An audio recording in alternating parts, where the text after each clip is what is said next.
Hello there. We are live. It's the 18th of January, and this is James, and I'm joined today by John for coffee time. Hello. Hope you're all right there, John, and thank you for joining me in the morning for you. It's okay. Thanks for having me. I'm glad we've got the opportunity to just do a bit of a video. I'm sort Yeah, of I out feel of like we haven't the. done one in a long time. I'm kind of out of practice of doing them, but I enjoy talking with you. So um, the first thing I was noticing, I was looking at some of your profile photos going back to the past, back into the past. I mean, a blast from the past as such. And there was one where I was enjoying looking at them as such. But there's one where it said that you recorded an album of you singing, and I couldn't tell whether it was supposed to be a joke or. No, that's true. Actually, I did do that. And I ended up throwing all the copies away because it was pretty bad. It was awful. When I It said tried that to do what? no, it just in your comment on the photo, it said kind of I had 1,000 copies or something on CD, or that you did. I mean. Yeah, I had like 150 copies and I ended up throwing them all away. I gave a few out and I'm embarrassed for doing that because I can't sing at all.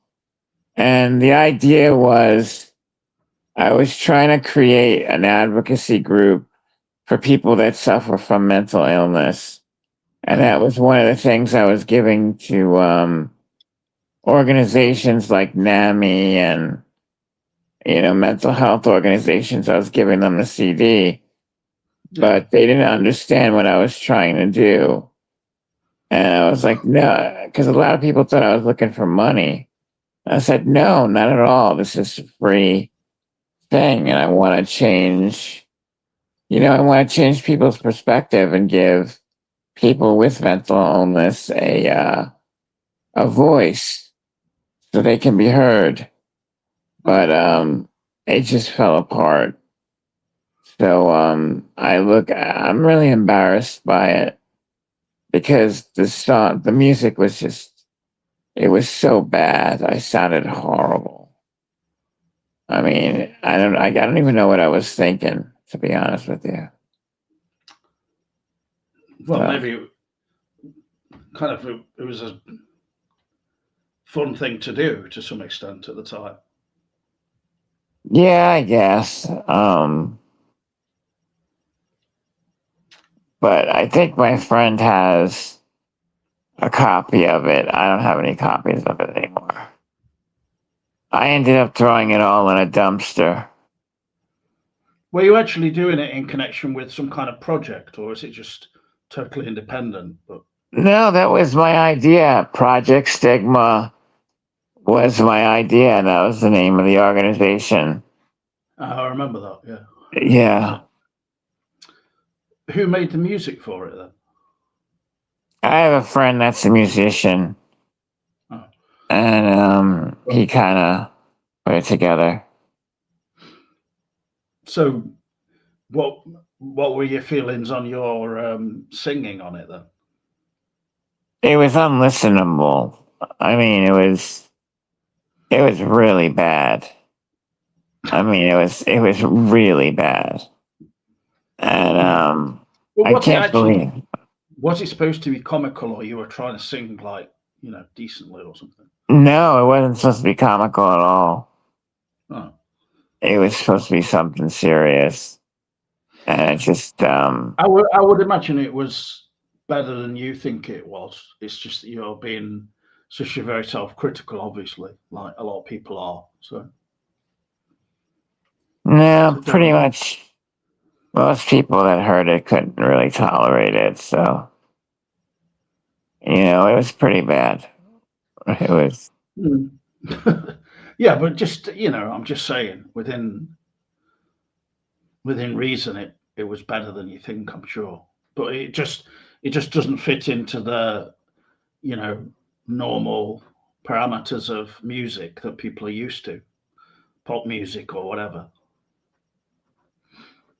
pop or Yeah, rock. So I suppose it was experimental to a degree, yeah, I or guess. maybe outside of art. But have you ever heard of the singer that was called Wildman Fisher? No. Oh, right, yeah. Because I mean, he Uh, was like crazy, but in a you know genuinely a bit crazy, I think. But he recorded music. Um, Did he have a good singing voice?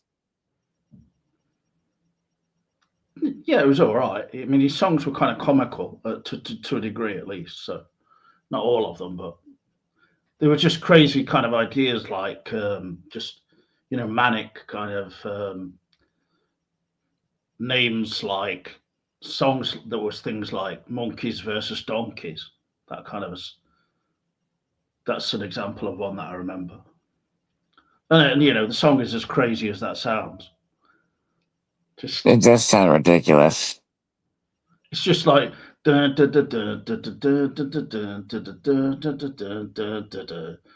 monkeys versus donkeys versus donkeys, like that kind of a thing. But yeah, Yeah, it's very repetitive.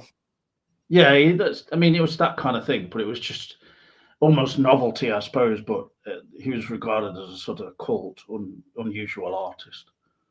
Cult, I said then. Anyway, hello to Dallas.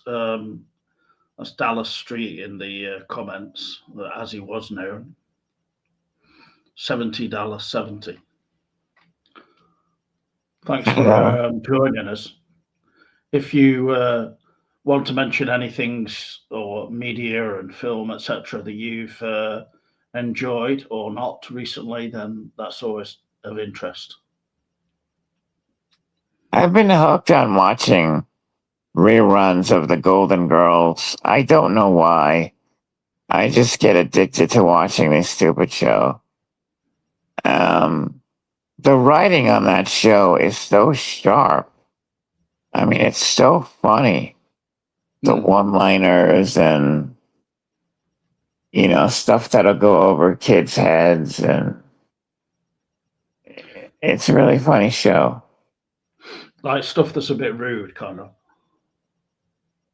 Yeah, sometimes. Yeah, nothing too much. But How I'm many episodes? trying. I think there's 186, Okay, six quite a of lot. which are clip episodes. Which, like, I don't know why they keep doing clip episodes, but What do you mean? Sorry. it's when they look at the past episodes in an episode. It's confusing. It's hard to explain. It's like they're sitting at the kitchen table and they're talking about moments that happened in the past, and then they'll bring up Yeah, a clip from it. Yeah, I understand. Yeah, I've seen yeah, American sitcoms that do that in the past. It was a common thing, I think, to remind the audience of what had happened before and backstory. And obviously, there's going to be the audience who don't know what happened in the past because they didn't watch it at that point. yeah, So talking days before there were DVDs or anything like that. yeah, pretty much. I would have actually thought there would be more episodes, of the Golden Girls. There probably are. I mean, I probably got the number wrong. I mean, it lasted for a long time. I think it was on for 7 seasons. No, you're right. There's 180 episodes, 7 seasons. But it was just really funny. And it reminds me of my mom. Mm. So that's also a reason why I watch it. Yeah. I saw a post about your mum as well when I was looking through your photos earlier. Sorry for browsing like that, but No, that's what it's there for. you do have a lot of different stuff actually. Going back on Facebook, Yeah, I you were mean, it's you were signed up to it quite a long time ago, and 2008 mm, mm. or maybe Yeah, a well, little earlier than that. it's around 2007 or something when I became aware of Facebook.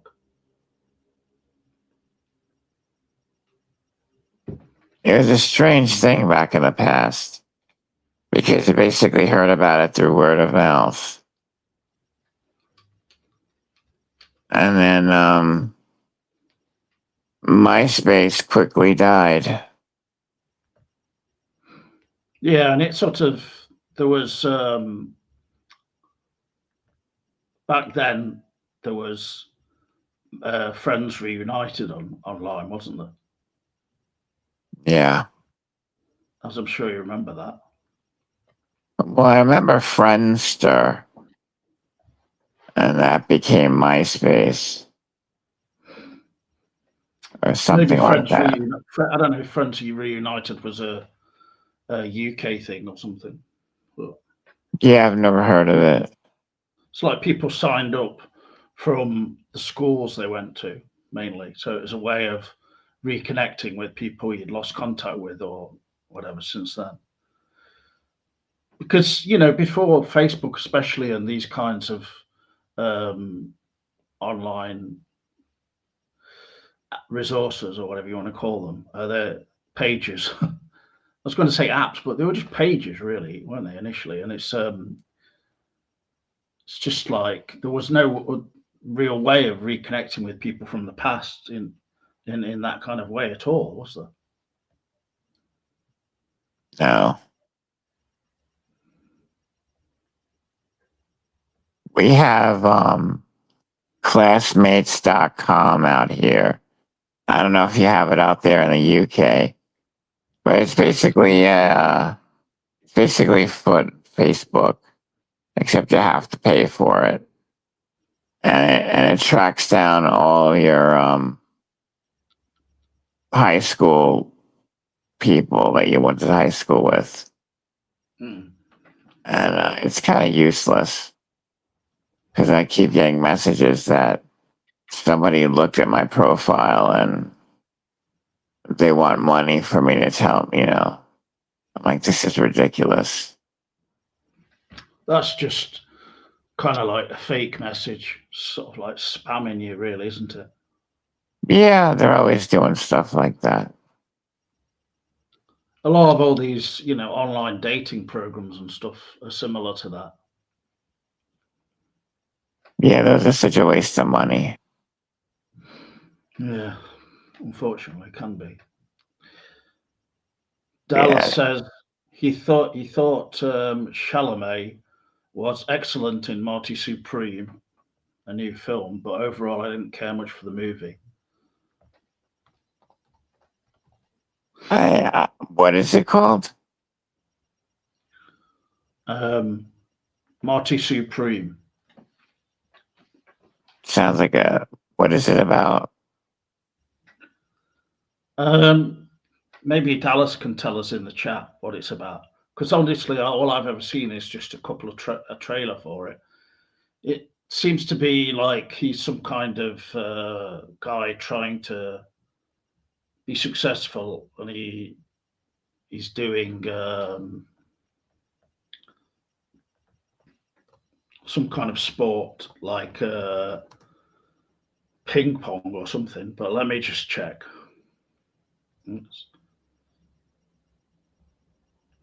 He's a wily hustler. It says sports comedy.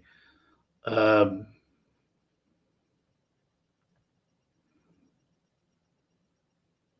Table tennis. Yeah. Ping pong is what, another name Yeah. we have for it. Uh, Set in 1952 in New York. It's So about a I don't know. ping pong. Sorry. So it's about a Carry on. ping pong fella. The ping Sounds pong. kind of. It's about a ping pong player. It sounds Yeah, stupid. amongst other things. You could keep it. Yeah, I don't Um, really. Go ahead. Pardon? No, I thought I was talking over you. No, no. I think this just is a little bit of a time. Sorry, like syncing issue or something. But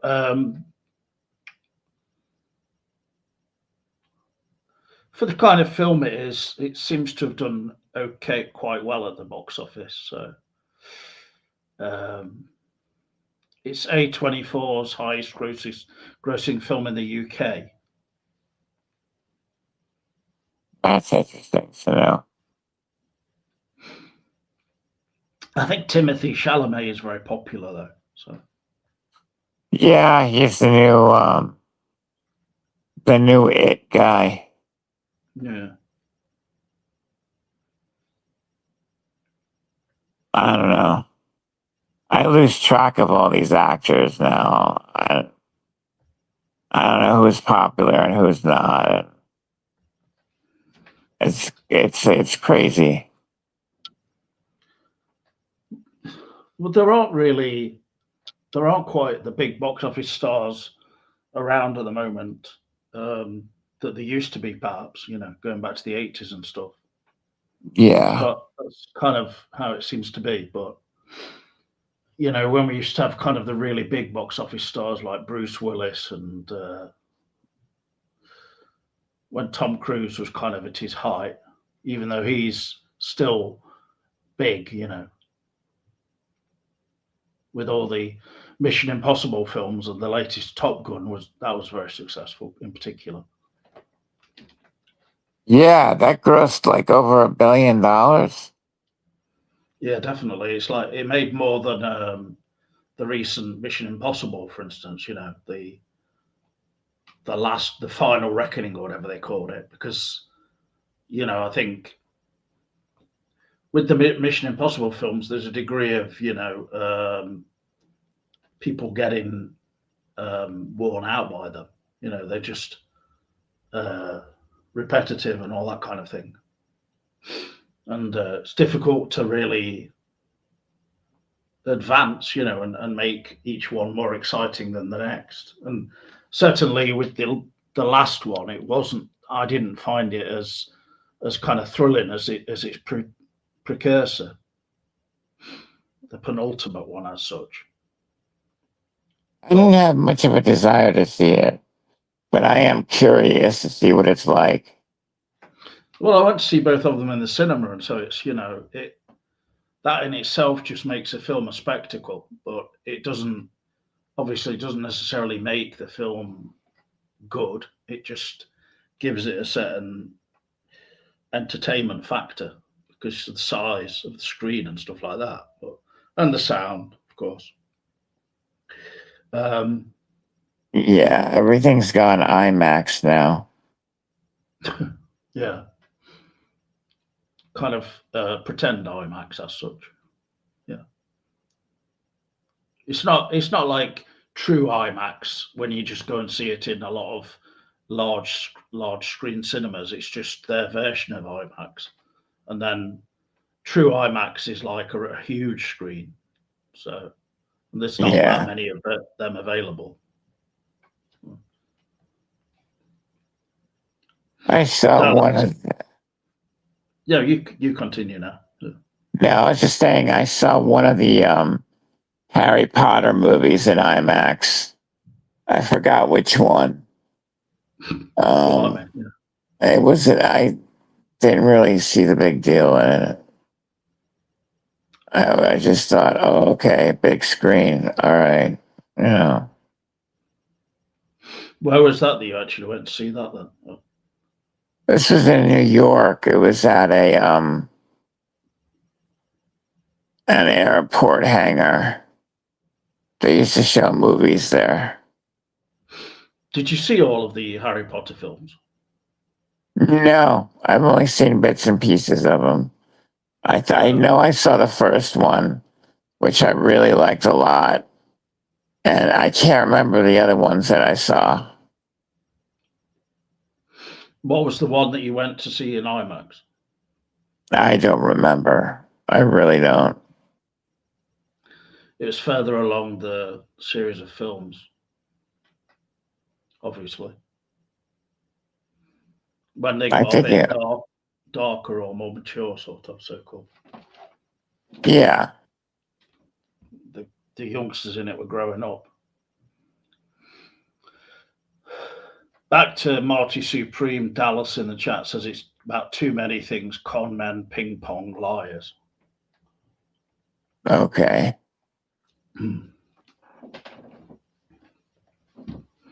Yeah. So it's like one of those movies that's oversaturated with plot, and it's got yeah. I mean, it's a terrible title, Marty Supreme. Like, what is that? Sounds a bit like a kind of bread or something. It sounds like a taco. Every time I think Delicious. Supreme, I think tacos from Taco Bell. Delightful. Yeah, why not?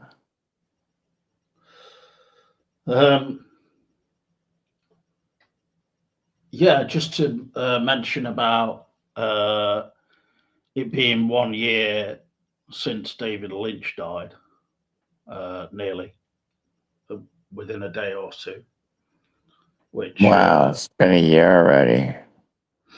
people were posting a lot about that. Obviously, amongst all the Lynch and Twin Peaks groups and things like that online. So, but there's a French group run by a guy from France who did his masters in about the Elephant Man, I believe, and he actually stayed at Lynch's house for a while back in a long while back now, and his post about it on his page was more like kind of like let's not mention it, and he doesn't really know why, but just kind of carry on, because I mean, probably there's an element of you don't want to see all of the posts repeatedly just mentioning it, and saying kind of in memory and what a great director and just legend, all these kind of things. Yeah, people tend to overdo it when it comes to grief. I mean, it's very hard to articulate it, especially, when it's somebody that you're a huge fan of, like David Lynch. I mean, it's hard to process. Mm. It really is. I mean, you had your own. Everybody has their own sort of specific kind of way of viewing that person. The kind of the frame with which they regarded them, and maybe some of us felt kind of closer to them than was realistic, even, So I don't know. I think Lynch made himself so accessible in many ways, that people that you naturally gravitate towards that. I like watching those behind the scenes clips that I keep, stumbling across on Facebook and Instagram and even TikTok. somebody keeps uploading these backstage things. And it's nice to watch him work. He seemed like a very nurturing director. There's one guy on Facebook called Bob Sinisi. I think he's connected to some Twin Peaks in some way, and he's posting a lot of those at the moment. Behind the scenes on the Twin Peaks: The Return, as such, the 2017 revival. That was another funny thing, like on your profile and everything. I noticed you had some profile pics or uh, whichever they were, of Twin Peaks related stuff going back to that time. Yeah. I don't know. I think some of them might have been ones even that I sent you. Probably was. They look like it because they're quite comical ones. I gotta go back in and look at my pictures. I don't even know what's on there anymore. Well, I wasn't sure if you even watched a lot of Twin Peaks: The Return. I made it to episode 6 or 7. I don't remember. You must have subscribed to Showtime then for a bit. I did temporarily. I just spent, before you and I decided to go on air, I spent an hour canceling Paramount Classics or Paramount Plus. They make it so hard to cancel. I mean, it was just, I went through leaps and bounds to cancel this stupid thing. Yeah, there's like messages coming up. Are you really sure you want to end your subscription? You'll be losing this, and this, and Yeah, you get that, and it's just like, look, I made the decision, leave me alone. And I didn't realize that I bought a year subscription to it. So luckily it expires in July and they won't renew it. That's basically. So I have it until July 26th, which is a long ways away. So well, it's not that long, but you can watch quite a lot of stuff in between up till that point. I mean, is Paramount how you were watching the Golden Girls? no, that's Hulu. I think Paramount might have Twin Peaks on there. Maybe, I don't know. I know if it's affiliated with Showtime, then yes, it does. I'm not sure exactly because in this country, Twin Peaks has gone to this more indie art house kind of company called Mubi, where it's Yeah, I subscribe to Mubi.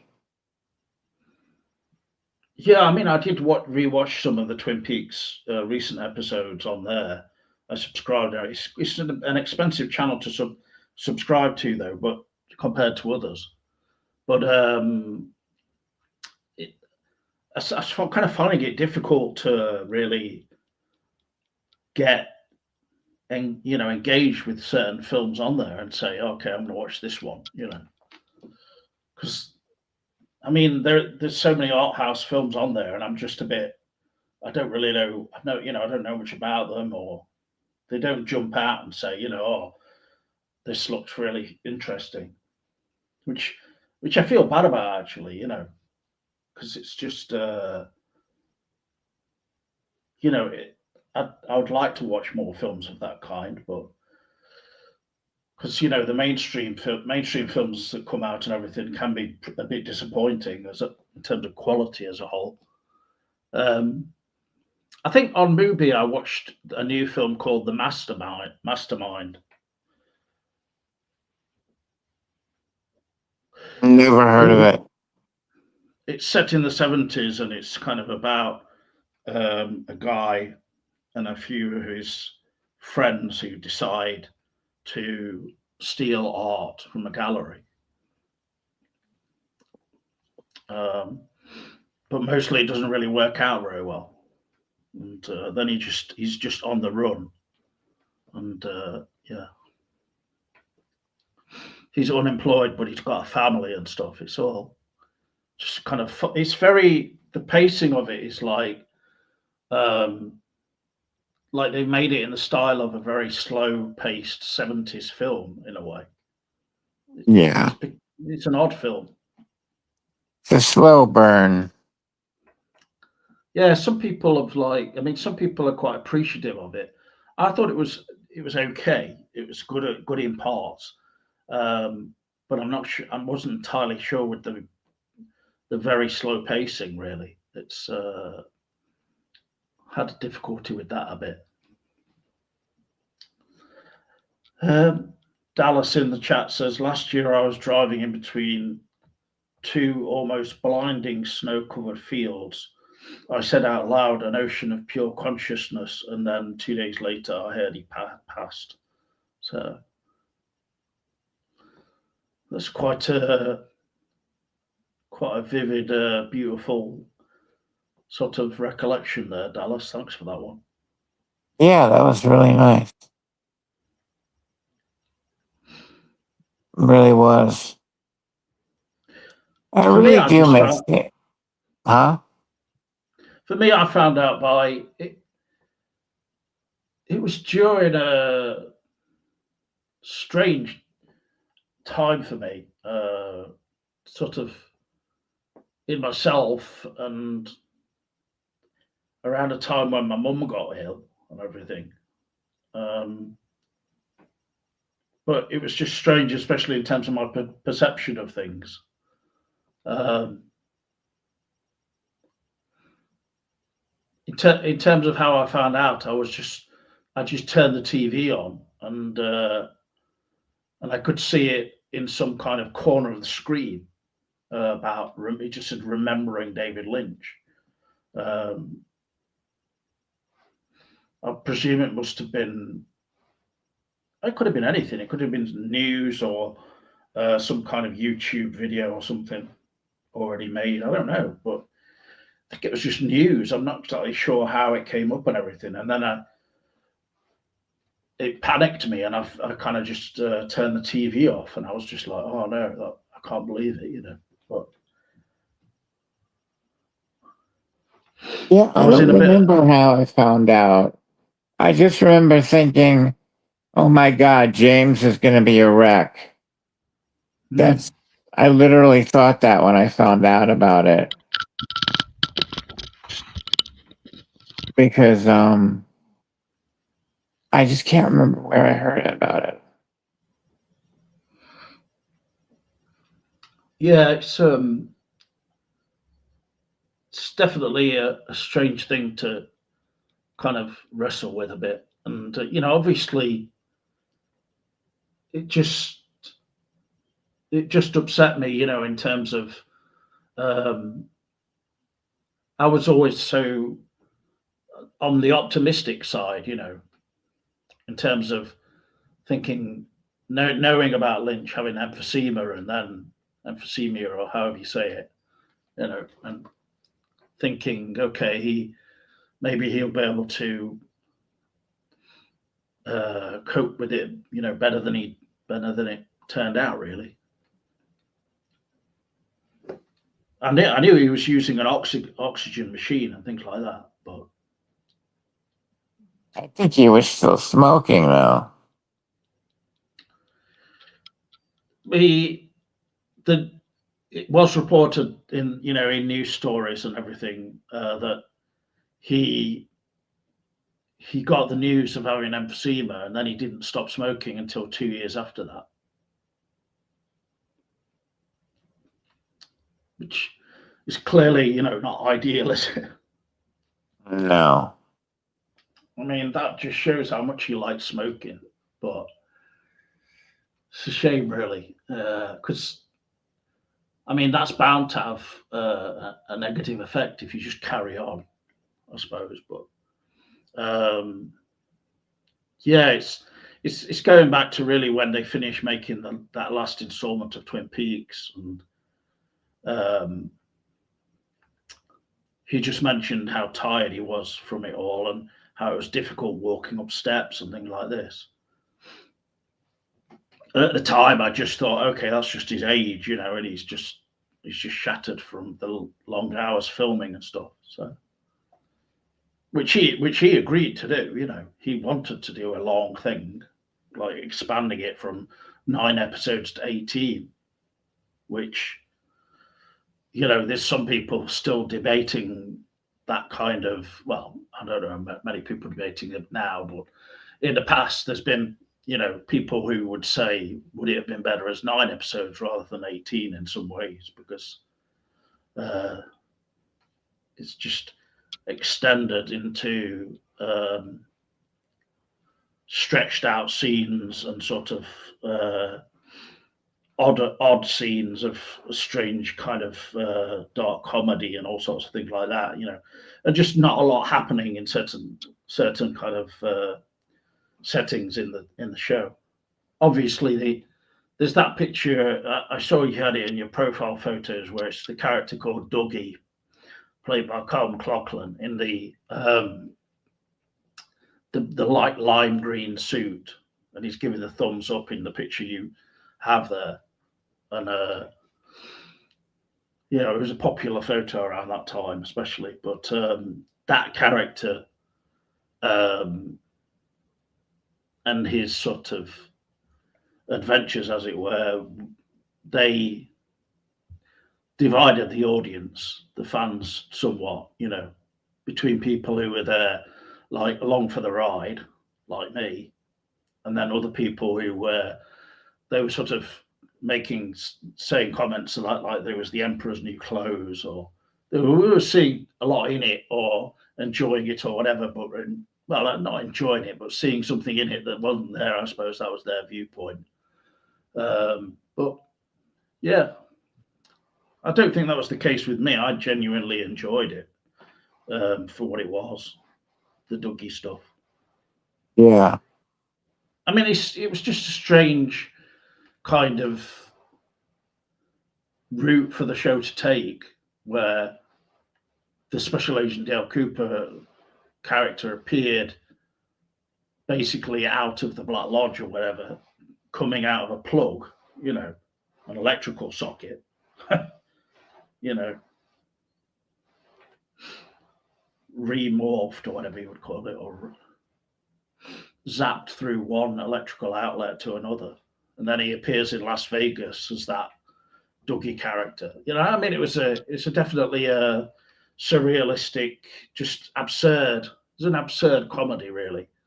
The Return, far more so perhaps than Twin Peaks itself, the original. You know what I always wanted to ask you? Let me see if I could figure out how to describe this, because it's kind of hard.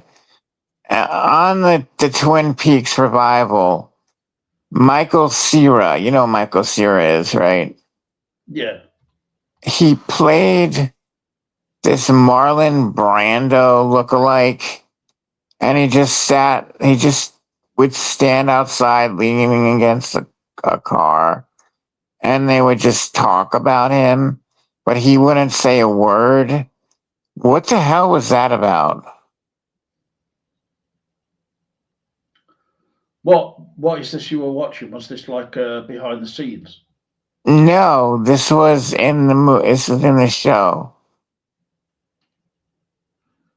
He just stood outside. He was leaning in the car. I think there were two people like with him, and they would say things for him or something like that. Like, he didn't say a word. He just stood there and said nothing. This was like footage where you could see Lynch on set, was it?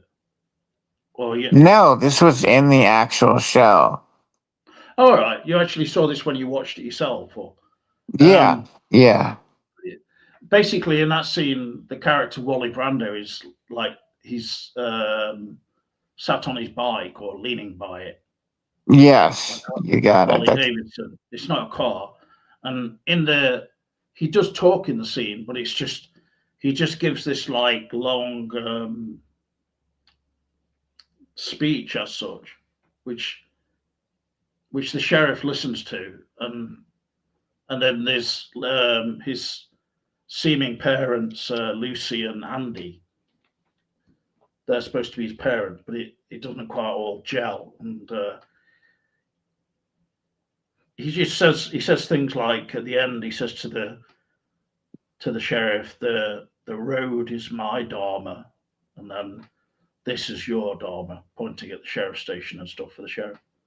When the sheriff turns around, he's sort of like a bit shaking his head, you know. But he does give quite a long speech in that about,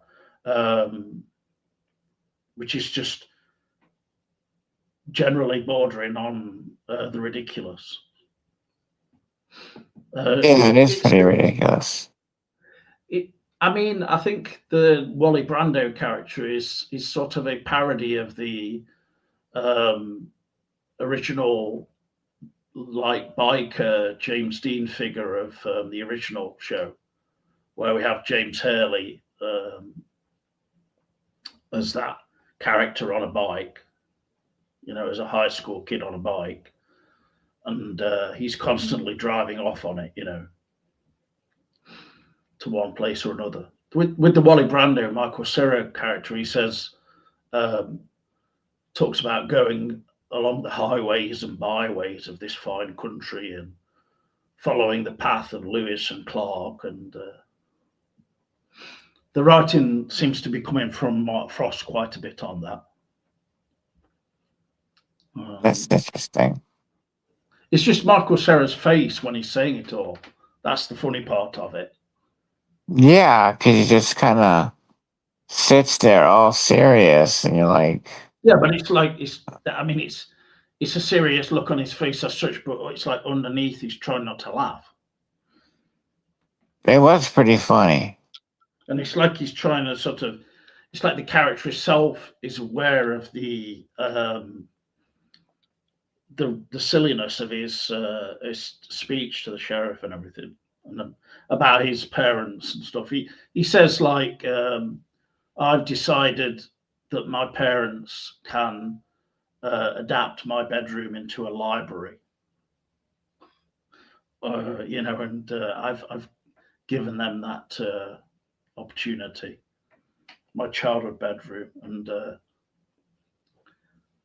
but you know, Michael Cera in that scene, he seems pretty young as well.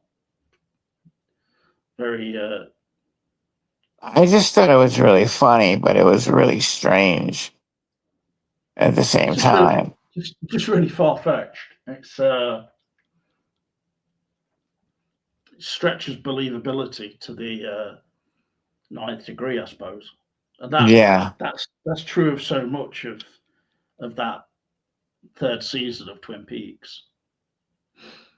It's very difficult to kind of figure out what exactly is supposed to be legitimate, or, you know, what in it is supposed to be a parody or far-fetched and all this kind of thing.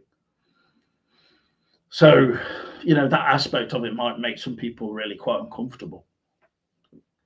I mean, it is very different to the original show as a whole, I would say. Yeah. My amazing analysis of it there. I mean, you know, it's kind of stating the obvious, perhaps, but yeah, it's disjointed and all sorts of things like that. Dallas's comment, he says, I saw some footage of Lynch directing where he said, it's modular. That stuck with me. I think about his body of work. It's modular. I've never seen that clip or anything with Lynch saying that. I mean, I'm not sure if that's genuinely what he said or not, but I can imagine him saying it.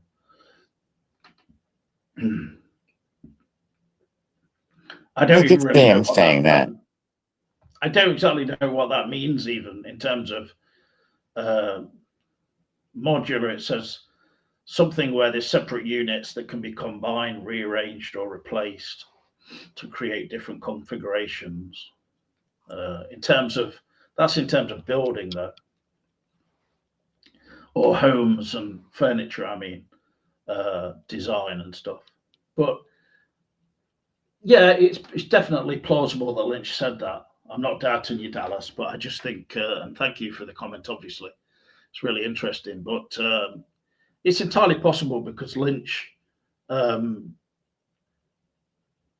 would have these interests other than filmmaking and things, where um, he wanted to create a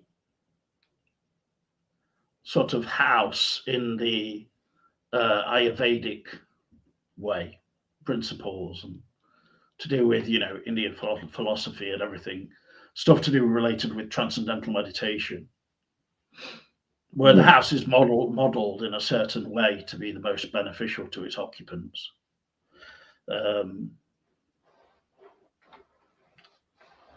it's an interesting concept, I suppose.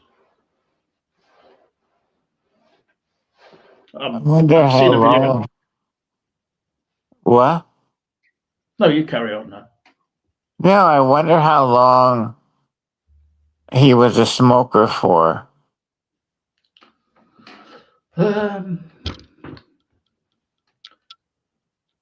Well, I can tell you that pretty much. He smoked when he was like a student and younger. I mean, he made a comment in an interview that he smoked from the age of like sort of from the age of 9 or something like this, which is, probably exaggerating a bit,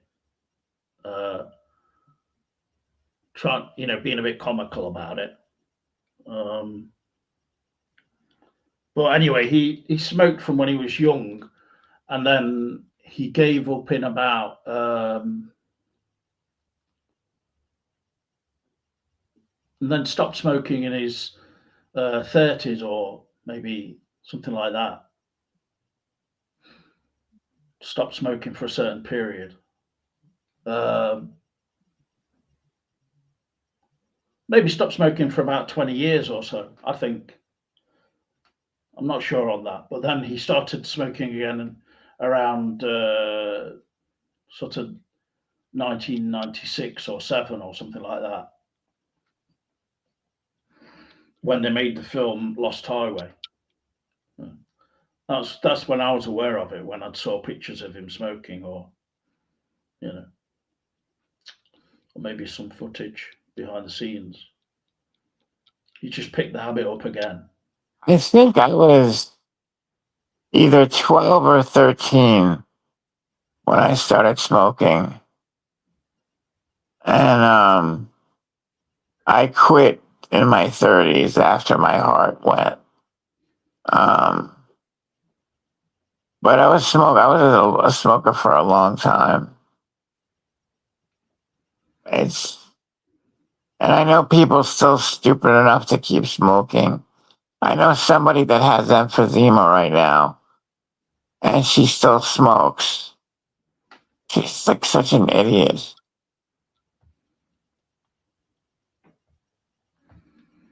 It makes me mad when I hear about stuff like that. Yeah, I mean, it's I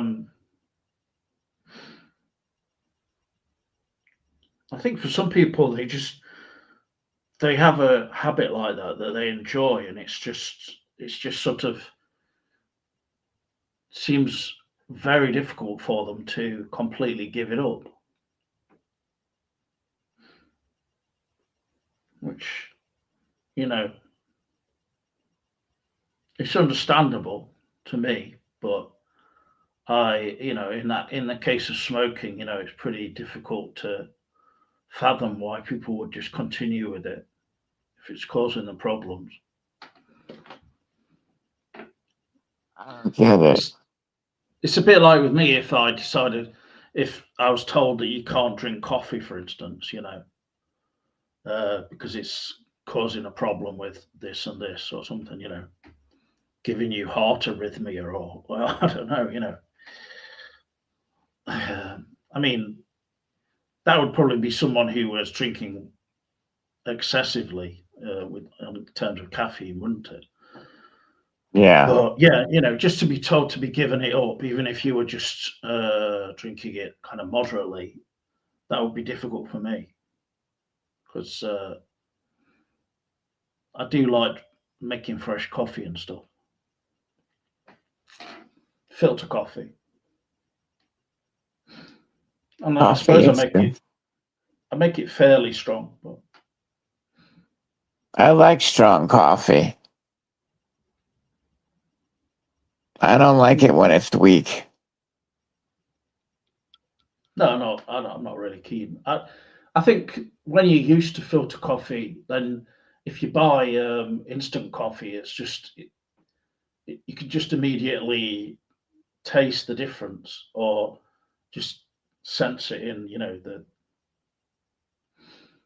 in drinking it. Yeah, absolutely. That said, you can buy some fairly good quality instant coffee, I suppose. So I don't want to sound too snobbish about it, but No, it's not being snobbish about it. There's nothing wrong with talking about coffee for crying out loud. I know that it's just we're having a modular discussion about coffee. Thanks for that, Dallas. I think, I mean, the word of coffee now and everything is just so widespread with all the coffee shops that there are and things, the chains like Starbucks. So that, but yeah, you pay. I mean, you're paying um, if you buy one cappuccino from a coffee shop now in a city or wherever, and that's you're paying half the price of a packet of filter coffee for that. So it's pretty crazy. It is.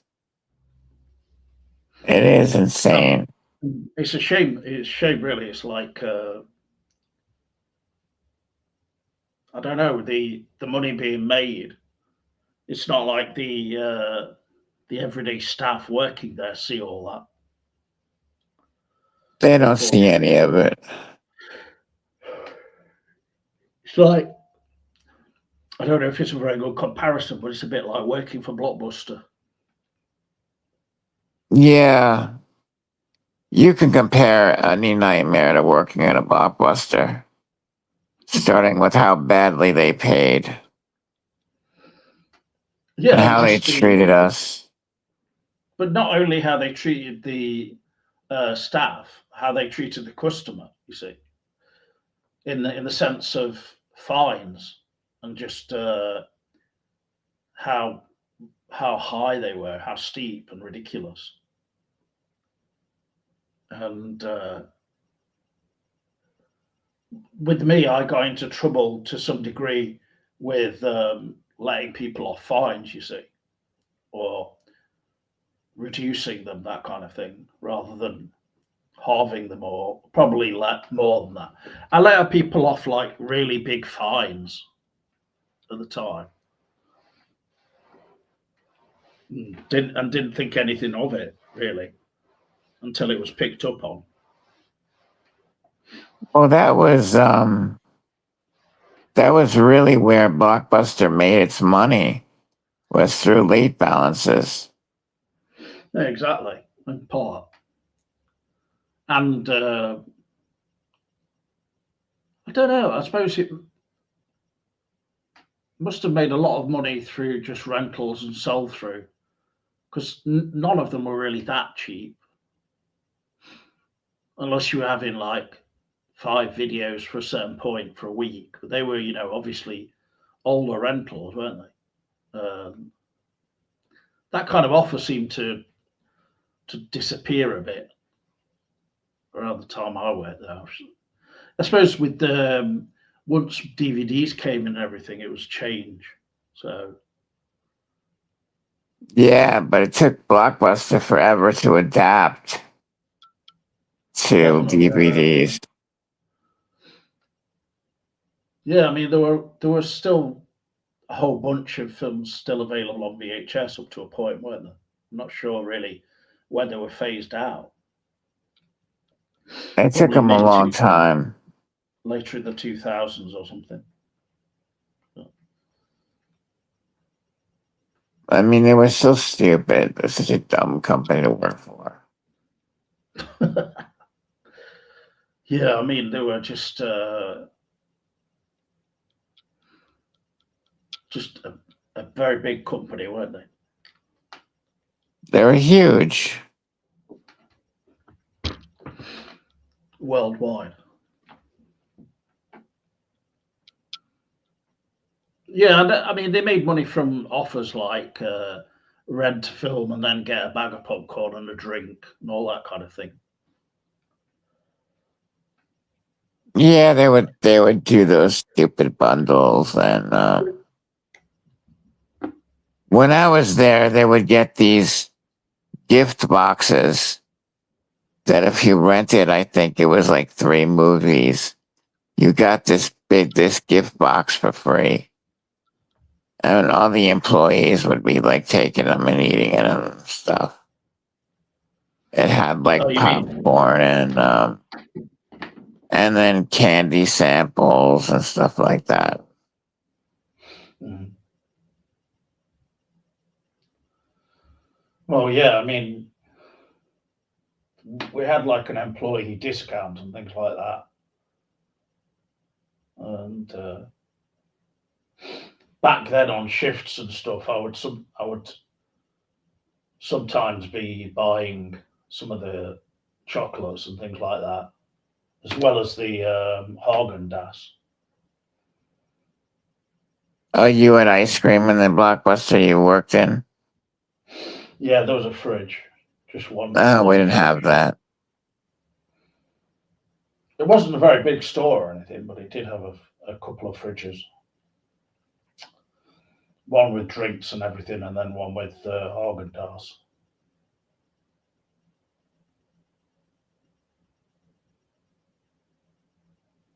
Um, and there was like, in terms of security, there was like a fake camera behind in the tiller, behind the area, pointing outwards. And I don't know. I'm not sure how many people knew it was not a real camera. I remember we were getting robbed like all the time. I wasn't there for it, but they were held up. Like a guy brought in a gun and aimed it at one of the people, and they wanted the money, and I wasn't there for it, but yeah, I presume they gave it him yeah, they gave it to him. in that situation. I wonder how much they had to give him, or how much was available. But Well, yeah, whatever was in the till, I guess. that would be pretty alarming experience. And then after that, they hired a security guard for the week. It's like just for the week, and I'm like, this place is ridiculous. What, for just 1 week? Yeah, for 1 week. Hmm. Well, it's fairly unlikely that someone's going to come in, rob that blockbuster, and then come back within the week to do it again. The same person. But, I don't know. Maybe it was just to keep the employees at ease. well, yeah, of course. Should have kept him around longer. But all I experienced was someone coming in and it was like an obviously not their card, not their bank card, debit cards as we call them. And so, it was pretty obvious. You could tell when someone's shifty, you know, as well. Yeah. Mm. It was a guy and he'd stolen someone else's uh, purse or something, a woman's purse or something from a bag or however, whether it was in a car or something, I'm not sure. We got a phone call warning of it beforehand. I'm not sure whether it's from another blockbuster or something, saying he's tried to use it there, and then he was in a kind of van and mm, parked in a funny way across from the store, and then came in, and I could tell, that there's something wasn't right. I mean, Yeah. We had this moment where there was a serial killer that they caught, and they they found the news had found out where the guy rented movies from, so they called up the Blockbuster and they asked him, like, what did he rent? And then after it aired, the people who gave him the information got fired because it's an invasion of privacy or something like that.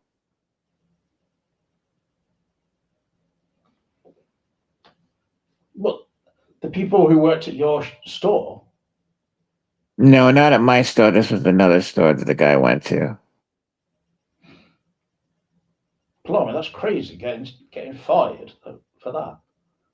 Yeah, because I guess on the I don't know. It had something to do with invasion of privacy, but it's so silly. I mean, it's just movies, for crying out loud. Well, who were they giving the information to? The news, Oh, right. Okay. and then the news added it on some investigative news minute or something on the news itself. Presumably they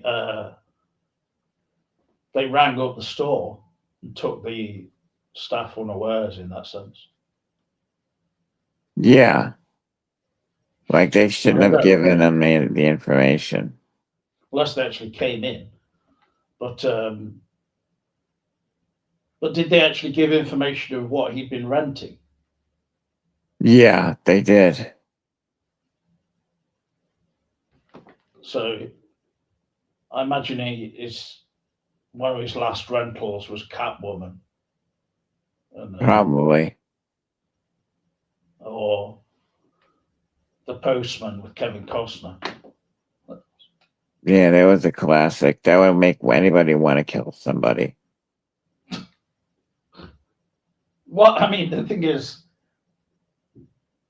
they were probably looking for something scandalous to report, like, oh, he was just renting horror films or something. So, but I mean, I wonder if it was just like that he'd rented just lots of very innocuous films. I don't know. I'm curious myself to know what movies he rented. What terrible crimes had he actually committed? He killed people. Yeah, I know that, John. I know what a serial killer is. But, but was it like, Ed Kemper level stuff? I have no idea. But it was in New York. So Yeah. this was in the 90s, maybe, or. Yeah, it was the 90s. Hmm. Because I was still working there when it happened.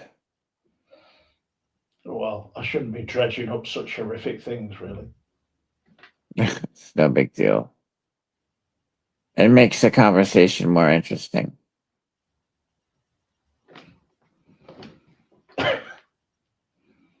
It's a bit disturbing, definitely. But Yeah, it is. Hello, It's very sir. disturbing. Oh yeah, definitely. Hello, Cyberpunk Dystopia. That's Johnny. Anyone watching Fallout Season 2, you're missing out on Kyle McLaughlin enjoying his coffee. LOL. No, I don't. I watched the start of the first season and it just wasn't really my kind of thing, unfortunately. But I hope other people are enjoying it. I mean, it's good that Kyle is still working in different things, and he's in another TV show I've noticed, but they're not the sort of thing that immediately grab me, really. But I'm glad he's getting work. I wish he was in something a bit more um, like a mysterious thriller or something like in the Twin Peaks kind of mold a bit.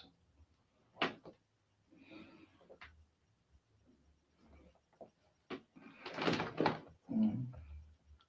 I like Kyle McLaughlin. I think he's a good actor. Oh yeah, he definitely is. If you want to come on for just a moment or so, or a little bit, Johnny, I'll send you a link. Okay, it's up to you. Um,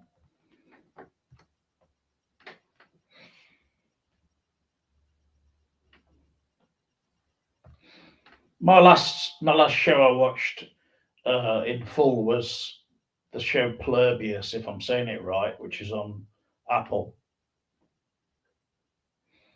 Never I heard pretty of it. much I pretty enjoyed that. I pretty much enjoyed that as a whole.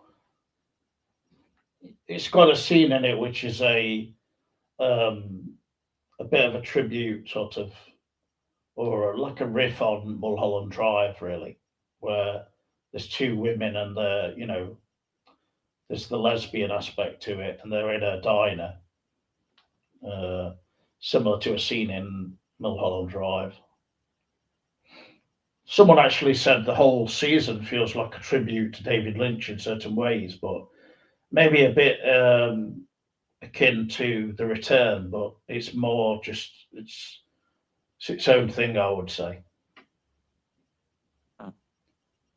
Basically, there's some kind of the idea in it is that there's a sort of virus or of some sort that's passed to the majority of the population, where they become, like a hive mind. They're all connected, and they're all sort of perpetually happy and just going about their daily, you know, it's just a bit invasion of the body snatchers, I suppose, without Yeah. the threatening aspect. They're not so, but then there's like about 11 or so people who aren't affected, and it follows one woman. Uh, it's pretty hard to describe. I mean, I suppose it sounds a bit sci-fi in that respect, but not sure really how much I'd call it sci-fi.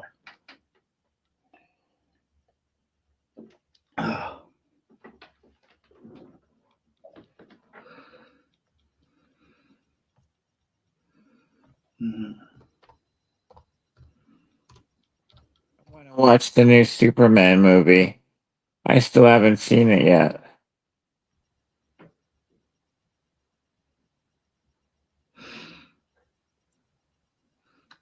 Yeah, did you not buy it? No, I canceled it because you can But watch it on HBO Max. you bought the This is Spinal Tap too. Yeah.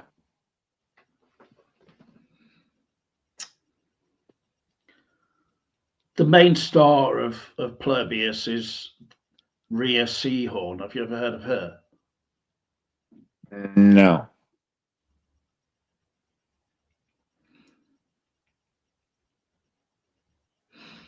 The Joining, an event in which an extraterrestrial virus has transformed humanity into a peaceful and content hive mind known as the Others. Um, the hive mind happily accommodates the wishes of those who remain unaffected, but admits that it will ultimately seek to assimilate them when it learns how to do so. Carol is adamantly against their efforts as she searches for a way to reverse the joining. It has a funny side to it as well, in that the others, or the rest of sort of the people out there, they help her constantly. Like anything she requests, they bring to her and stuff. And she finds that even if she requests things like food, certain things, I can't remember actually, but she says, if I asked for an atomic bomb, would you be able to supply me with that? And they said, well, we probably would have supply you with something. It's just kind of ridiculous, you know.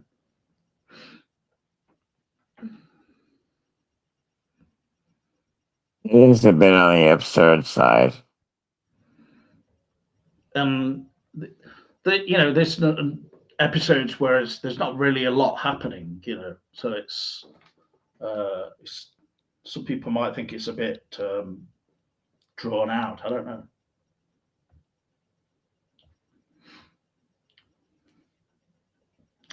Thank you for the delightful comment, by the way, Simsmath. Beautiful. In terms of bringing back coffee time, though, you know, this is coffee time, okay? So, hey, what can I say?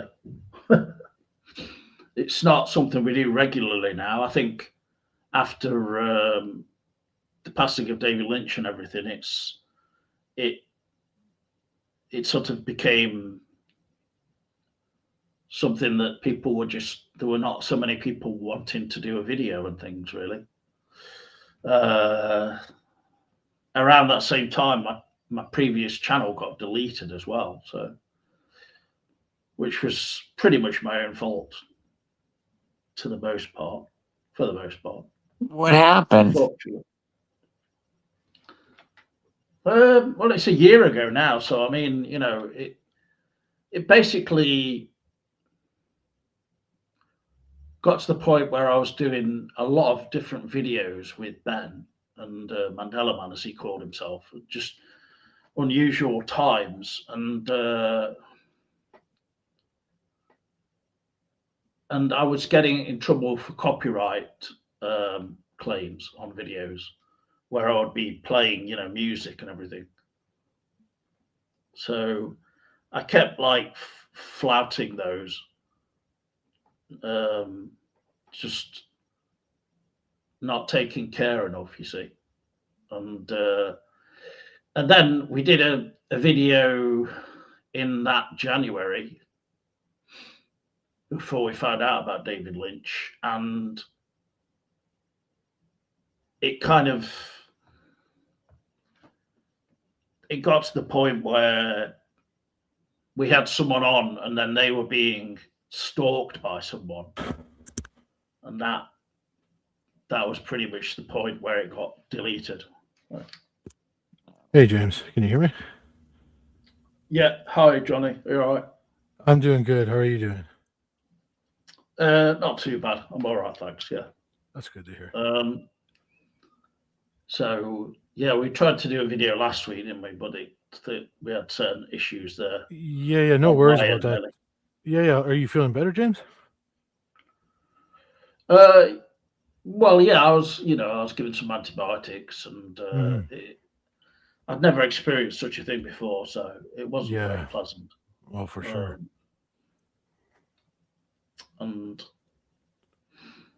But there's not much point discussing that now on the video, because I don't want to just turn it all into a big joke either. Even though we've got Simsmath BF there talking about penis pump coffee time, but that was that's a joke I made anyway myself on a previous. That's like posting those AI videos and things that I've done. Some of them are pretty interesting. I enjoy them. Well, they get repetitive. That's what the one issue with them, isn't it? it's like what Grok can do. It's sort of it gives you just these 6-minute clips, for instance, on the free Mhm. option. So Hmm. yeah, it is crazy AI and everything. It's just the way it's gone so far to this point where it's like very much looks almost film quality Hmm. in some of the it can make images and different animations which are like on the level of like a some kind of 2000s animated feature or something. That's Oh wow. some of it. Hmm. Well, yeah, I mean, some of the images are pretty realistic as well, and that's where it became a newsworthy, didn't it? With I don't really understand how Twitter and Grok, if it's all connected, it's part of the same company, Hmm. um, but in this country they've had to prevent it from being able to make nude images and things. I saw that on the news. Yeah, I was watching like the international news. Because apparently before Um, you could bring up anybody's name and say put this person so and so in a bikini or make this person so and so naked. So it really was just crossing a line, if you think about it. Like it's like, come on, huh?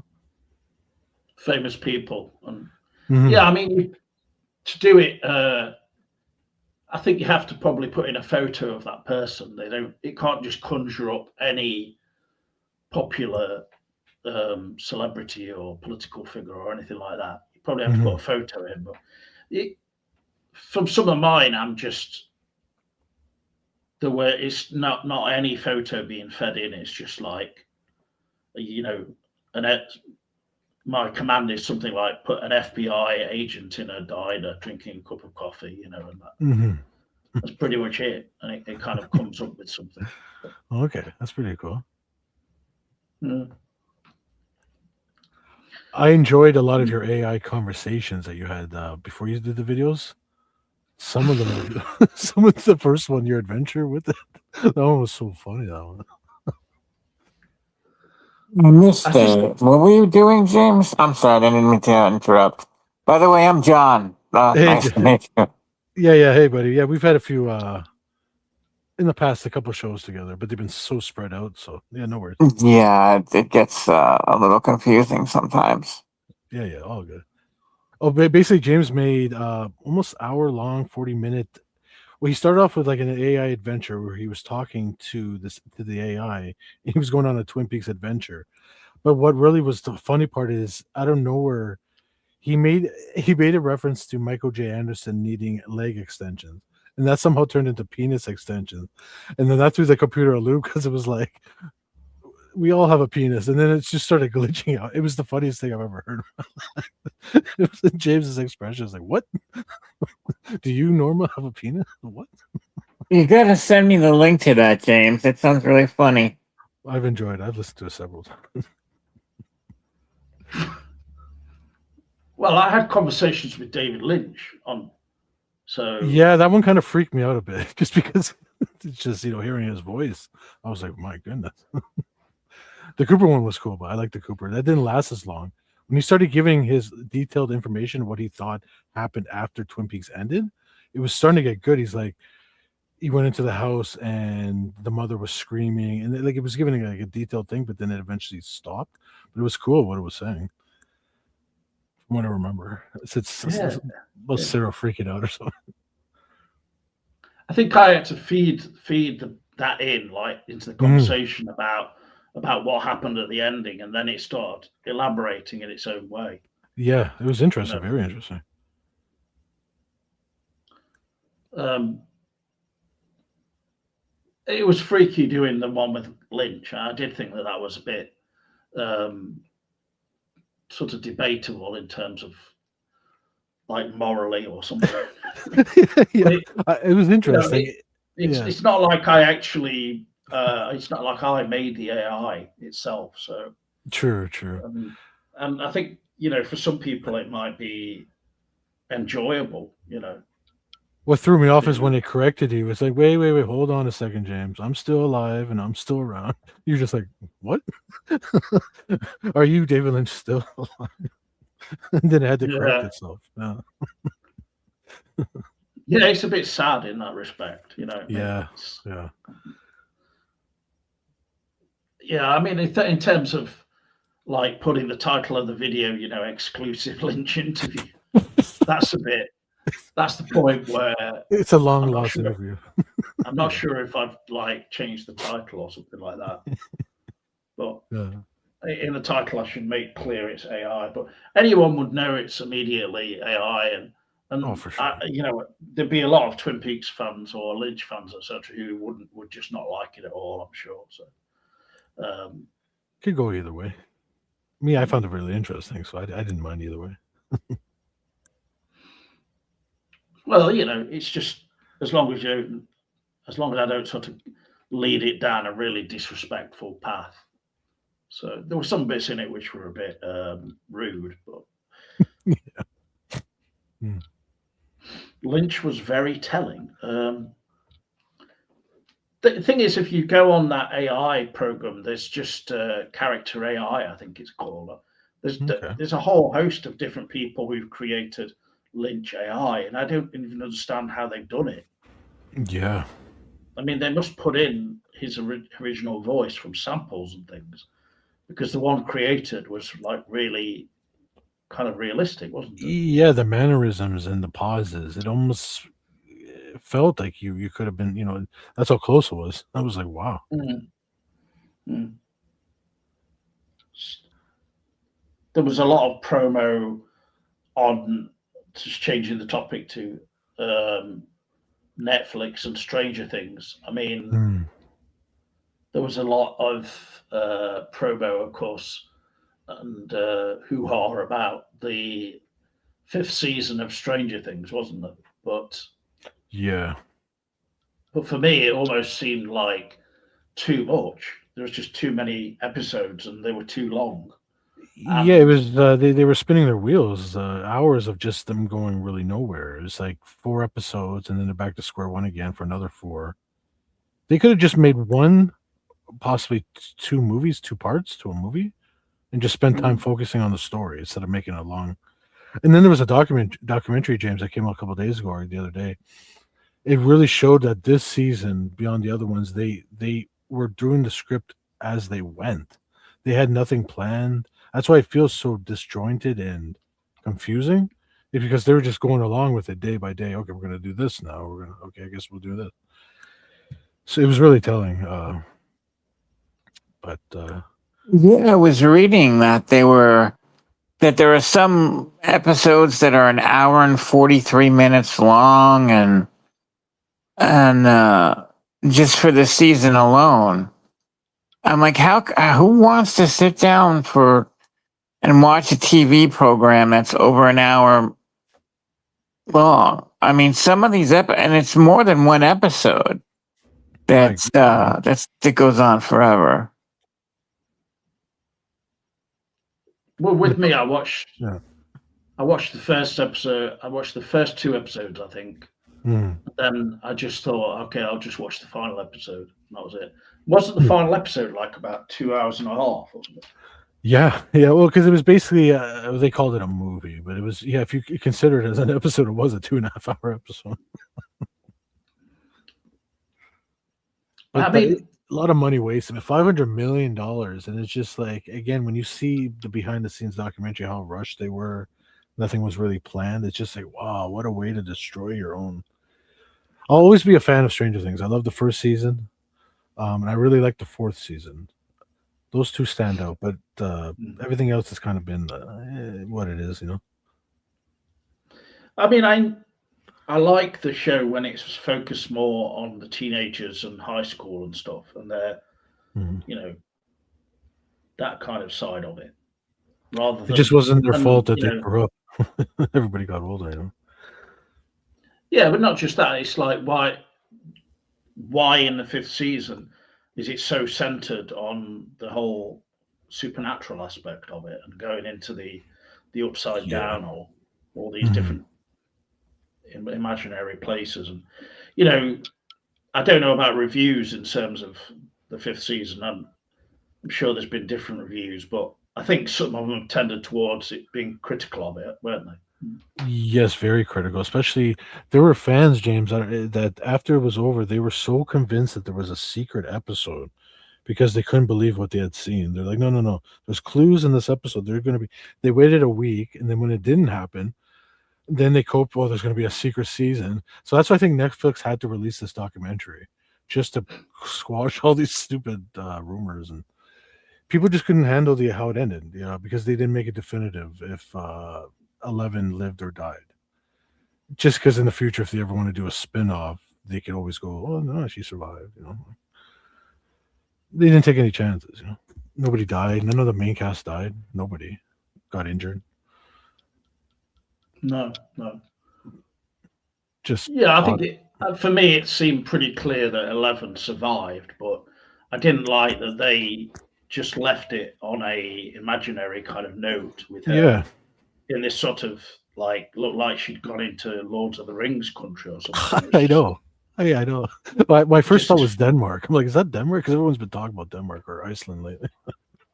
Yeah, it was just like she could see this sort of town on the horizon over almost over a cliff or something, or it just yeah. It was supposed to have like 3 waterfalls or something. Unicorns. Yeah. It's actually very sad because from Mike's point of view, poor guy has in the world he's loved this girl since he was a kid, grew up with her, and all of a sudden the poor guy at the end she's taken from her, just ripped out of his he got it the worst out of everybody. Mike, the guy who was in love with 11. I felt bad for him. Like, poor guy, he lost his girl and everything. Yeah, I didn't really think about it that much because I'm not that invested in the show as a whole. Yeah, I get it. Yeah, I know what you mean, though. Yeah, that was something which was shown more in previous seasons, I think. Yeah, this season was weird because she's married now, and I heard her husband was always on set, so they literally didn't kiss at all through the whole series until the very end when they had the last goodbye kiss. It was really odd. All the other seasons they were all lovey-dovey, and in this one they're like, "Hey, buddy, how's it going, pal?"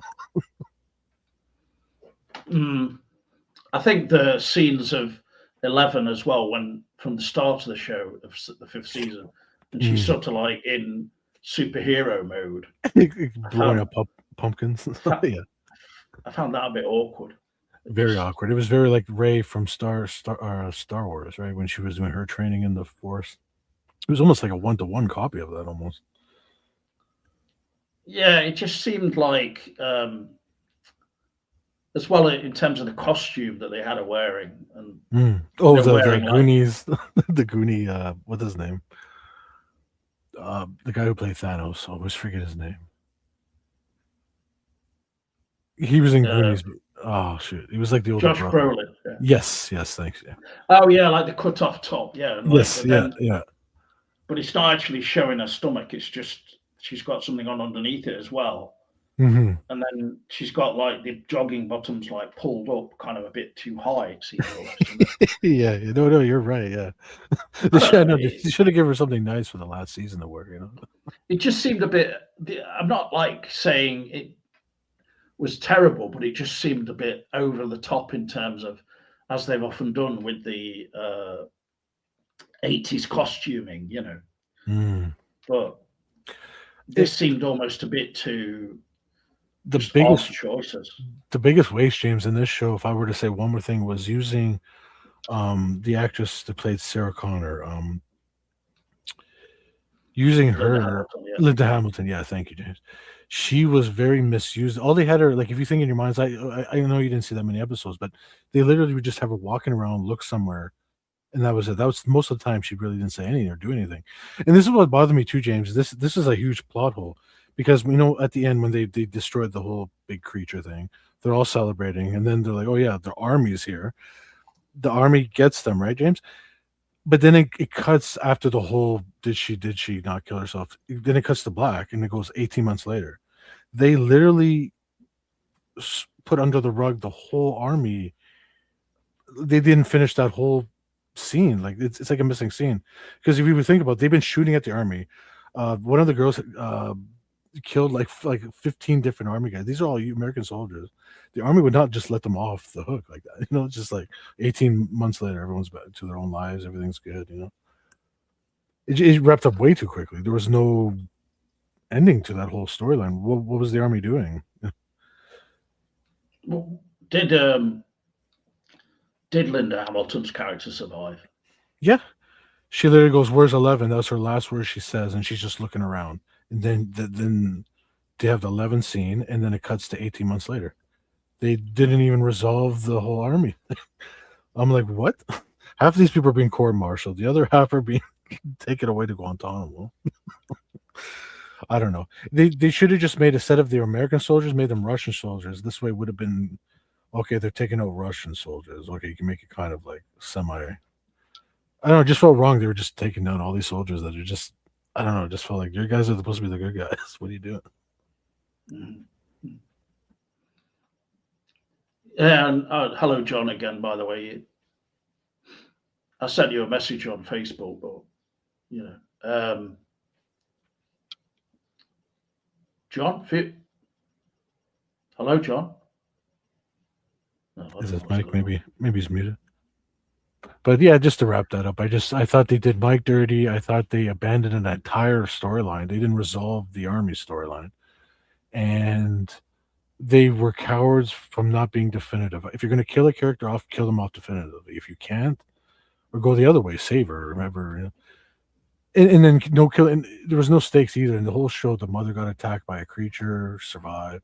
Basically, there was no stakes. You know? So that was my biggest issue. Oh yeah. I mean, when she was there at the graduation, the mother who'd been attacked, she was like showing these very big scars and things. But it was just sort of, oh, all right, she's okay now. It's just, yeah.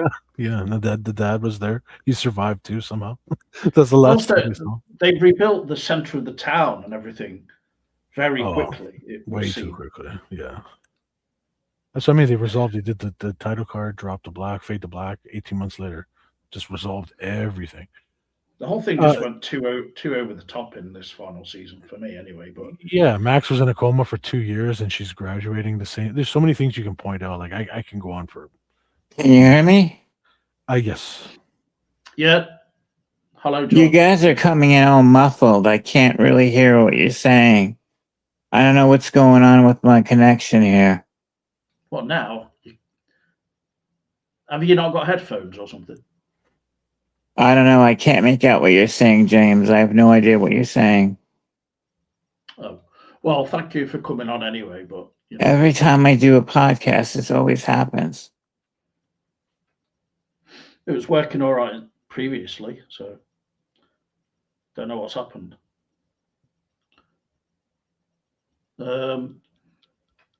Yeah, the other thing with Stranger Things, it's in the media they were sort of mentioning that it was going for like Marvel level CGI and battles and stuff. Yeah, but the last like 5 minutes, it was like okay. It didn't really seem that amazing to me. No, I wasn't impressed. Some of it was sets, Mm-hmm. kind of, and that had an 80s look to it in the sense of Yes, realism of the sets and things. But then the CGI just seemed very overblown and just not very convincing either. and they kind of, like, again at the end, they kind of cowered out. They had the big monster, yes, but where were all the bats? Where were all the demi-dogs? Where were all the demogorgons? You know, like they forgot, everything just disappeared after that. It was just like, in all fairness, if you're going to the home planet, an alien planet where the creatures came from, they should be swarming with creatures. There should have been a legion of those demi things or bats flying in the air. It should have looked like hell, you know. It should have just been full on epic. If you want to put $500 million into a show, that's where you put it. But yeah, I had a lot of issues with that. It was too quick. It was there was more time on Will coming out spent than they spent on the last battle with the main bad guy that they've been fighting for 5 years.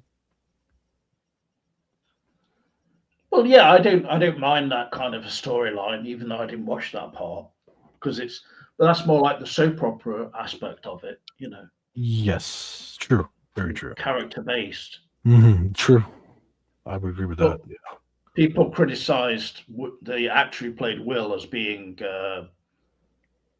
not a great actor. So It seems like a no, lot of these kids, if people like if they were cast today, none of them would have a job.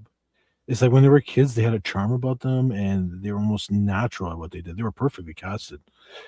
But a lot of these actors, I'm not saying it personally, but from what I've heard from criticism, is today they would not be hired for Stranger Things. It's just their acting has really hasn't really progressed, especially with Will uh and Jonathan's character is kind of useless, pointless.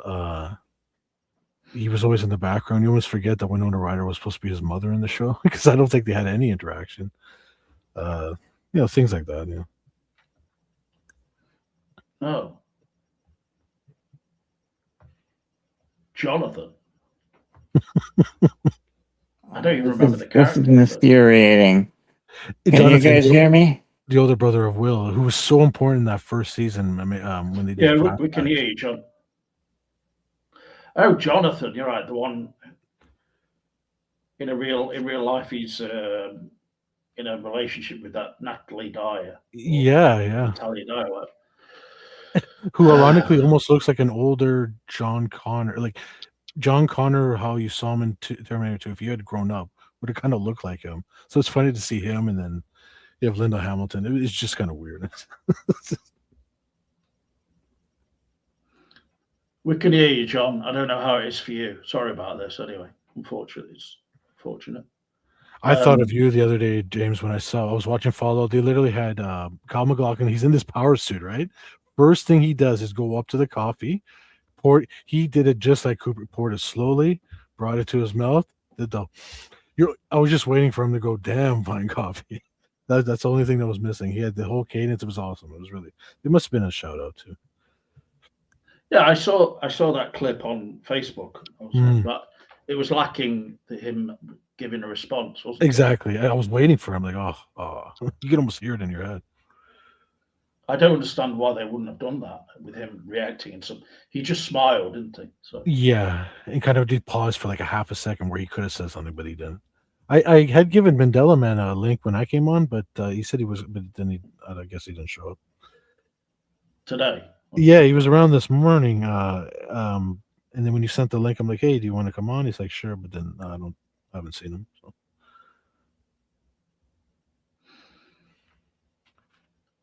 I think with the actors in it and everything, like,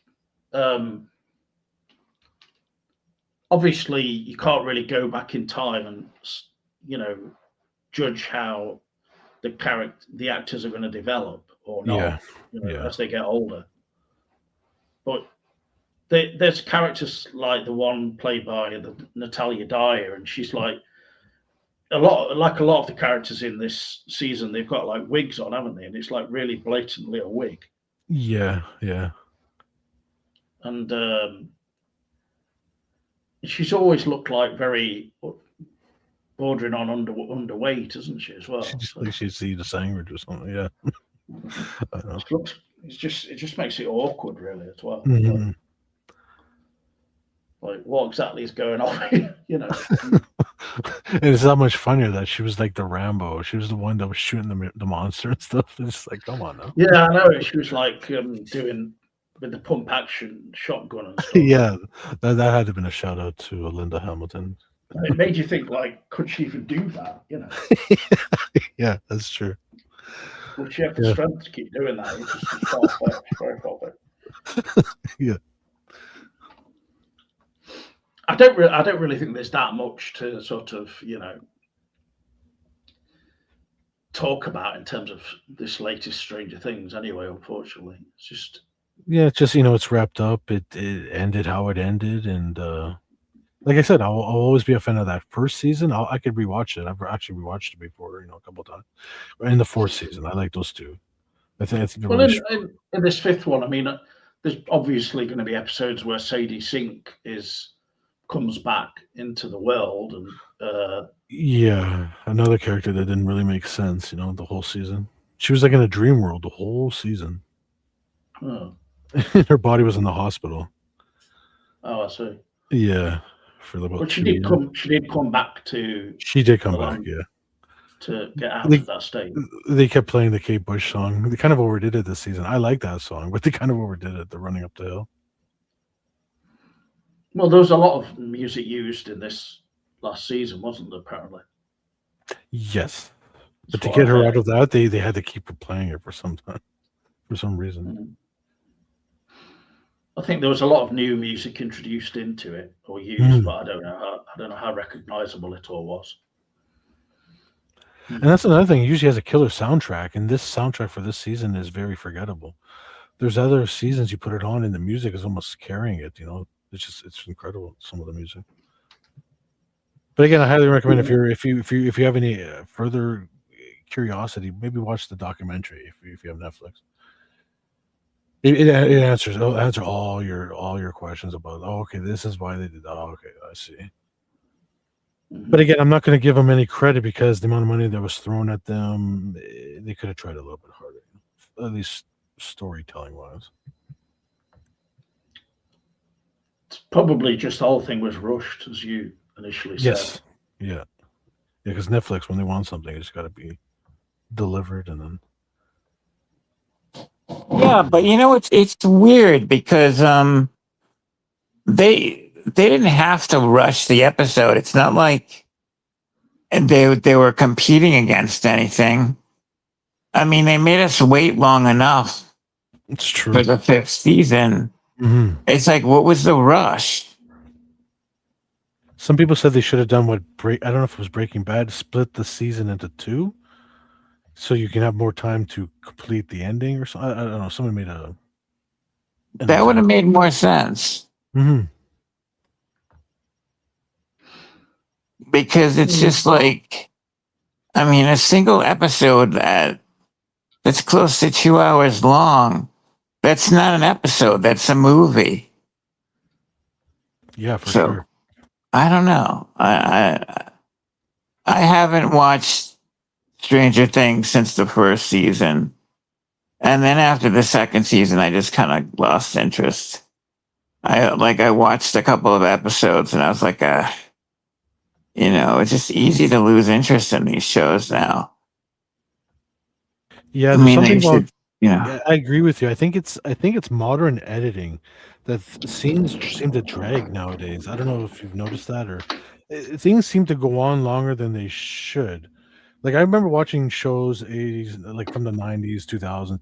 Things seem to flow a lot better. It used to be like you're excited to see the next episode or something. You know what I mean? Just the way, even if you're Yeah, watching a season of something, each episode was kind of contained. So you'd be like, oh, yeah, that third episode was great. Oh, remember the second?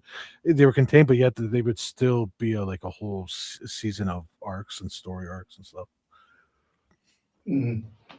The trouble with how Stranger Things became, it's like it just became the episodes were bloated and overlong, and then full up of too much just useless CGI as well.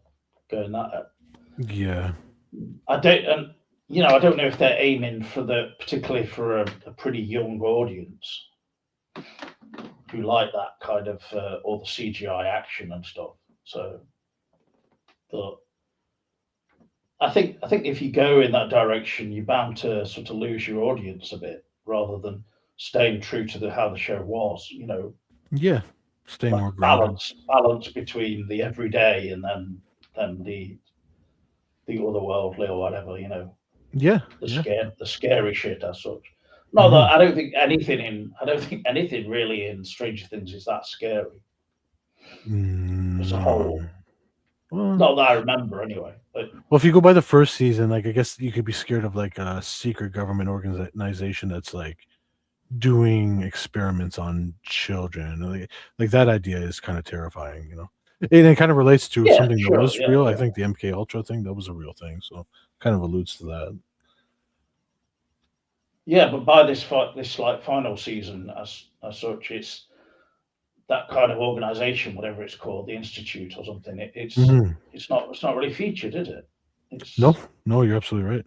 in what I saw anyway. It just seemed to be there was maybe a flashback or something of it. You know, it was sad too, James. They actually introduced an element that could have been very terrifying.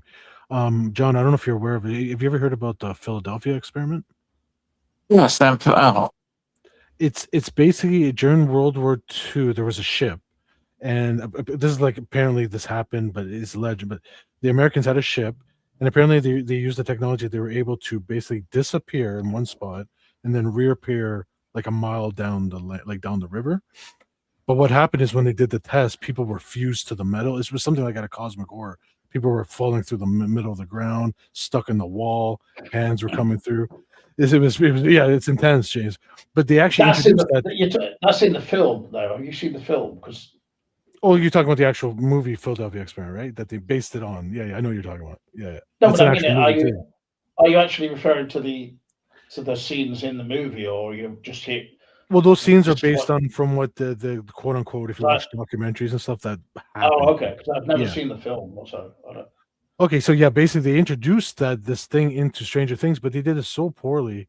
I don't know if you probably missed the episode where they actually walk by soldiers stuck in the ground, they're stuck coming out of the wall, and then Nancy shoots this orb in the sky, and then it's like a cliffhanger. Basically, they kind of did it, but they did it in such a way which was non-terrifying because it looked like everything was turning into paint. They fall into the middle, they don't die.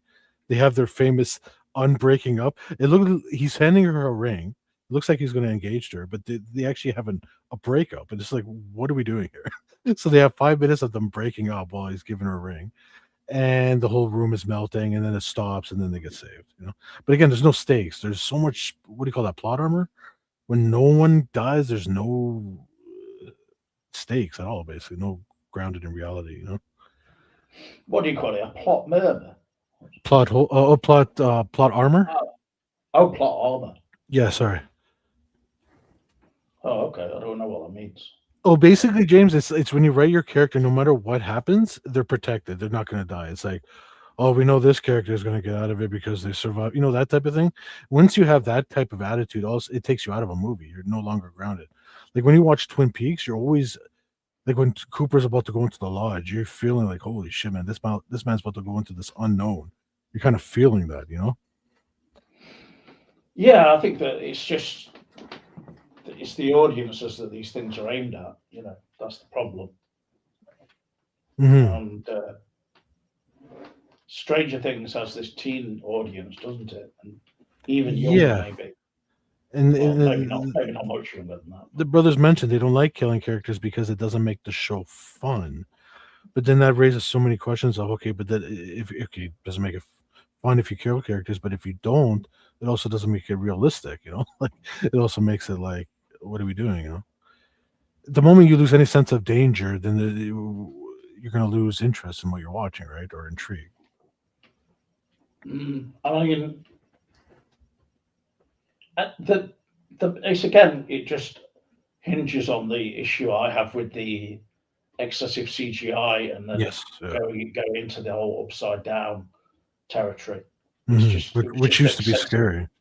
That used to be a scary place full of monsters, plants that were going to kill you, bats. Now when they go in the season, nothing's there. It's almost like you could take up residence. The air isn't poisonous anymore. This is a reminder. whoops. Take medication. Alexa, stop. Sorry, fellas. No worries. I'm can't understand what I heard there, but Just a timer for his medication. oh yeah, sorry, yeah. Has anyone watched anything else they wanted to mention of interest?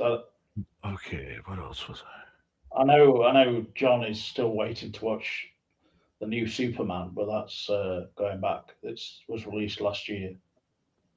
Yeah, no, I was shocked to see that it was on HBO Max.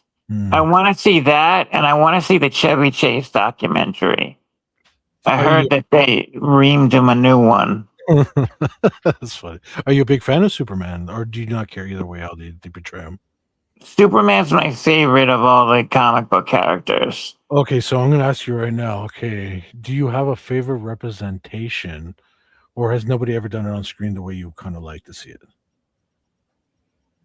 I'm not sure I understand your question. Like Henry Cavill as Superman, say versus say this new one when you watch it, versus say Oh, Christopher Reeves or no matter what, you can't replace Christopher Reeve. okay, yeah, I love the Yeah, Flash. Okay, cool. I mean, you just can't.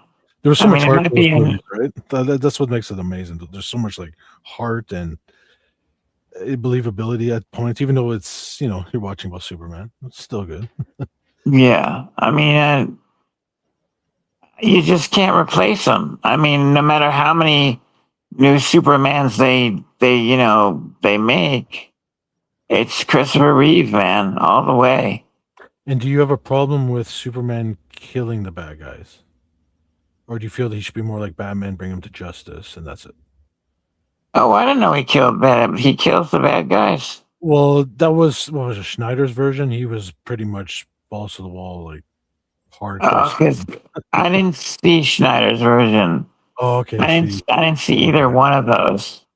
I kind of lost patience after I found out it was like 4 hours long. the cut or whatever the. Yeah, I was just like, I'm not sitting through 4 hours of this.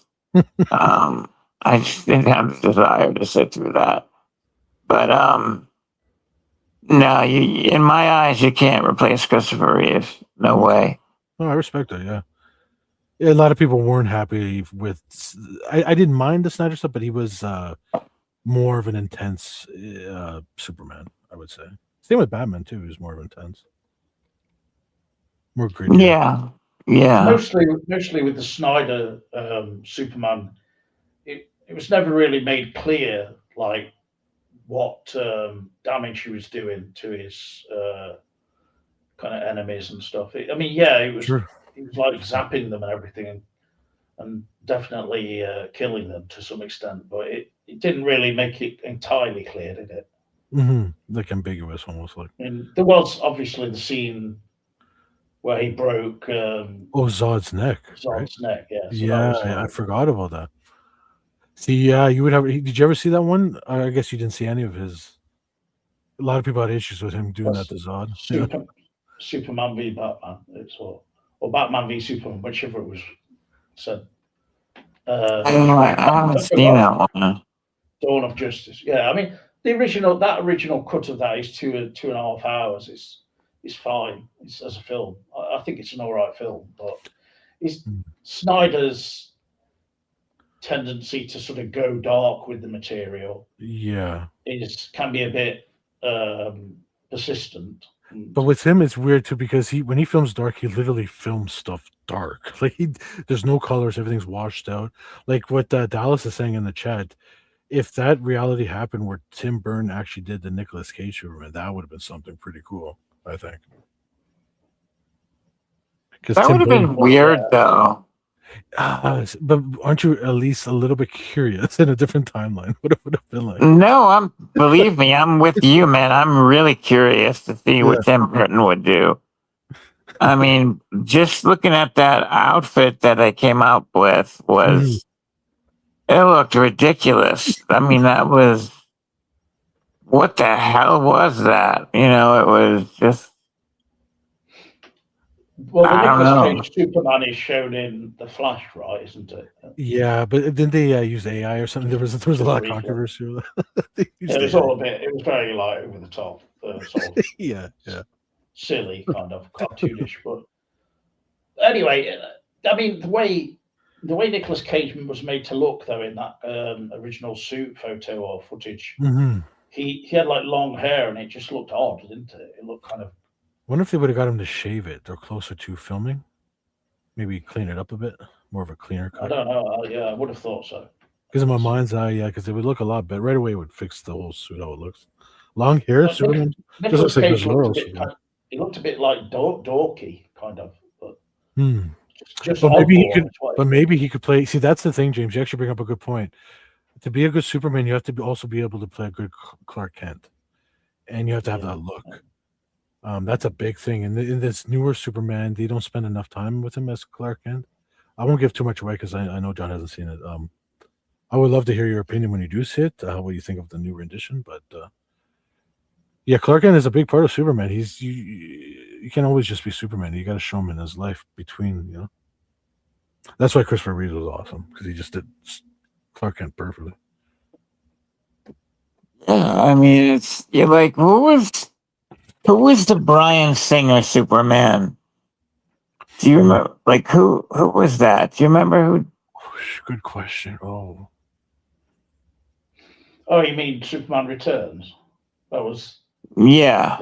the actor was called Brandon Routh. okay. Oh, that's right. That Nothing film is happened like of that guy. that film is like a tribute to the Christopher Reeve, Batman, isn't it? Yeah, It I would makes say it look so. very similar, and it's got the original theme tune, and it's Does it have that famous scene where the bullet like goes slowly into the eye and breaks, or the bullet breaks? I just remember there was a really famous part in that movie.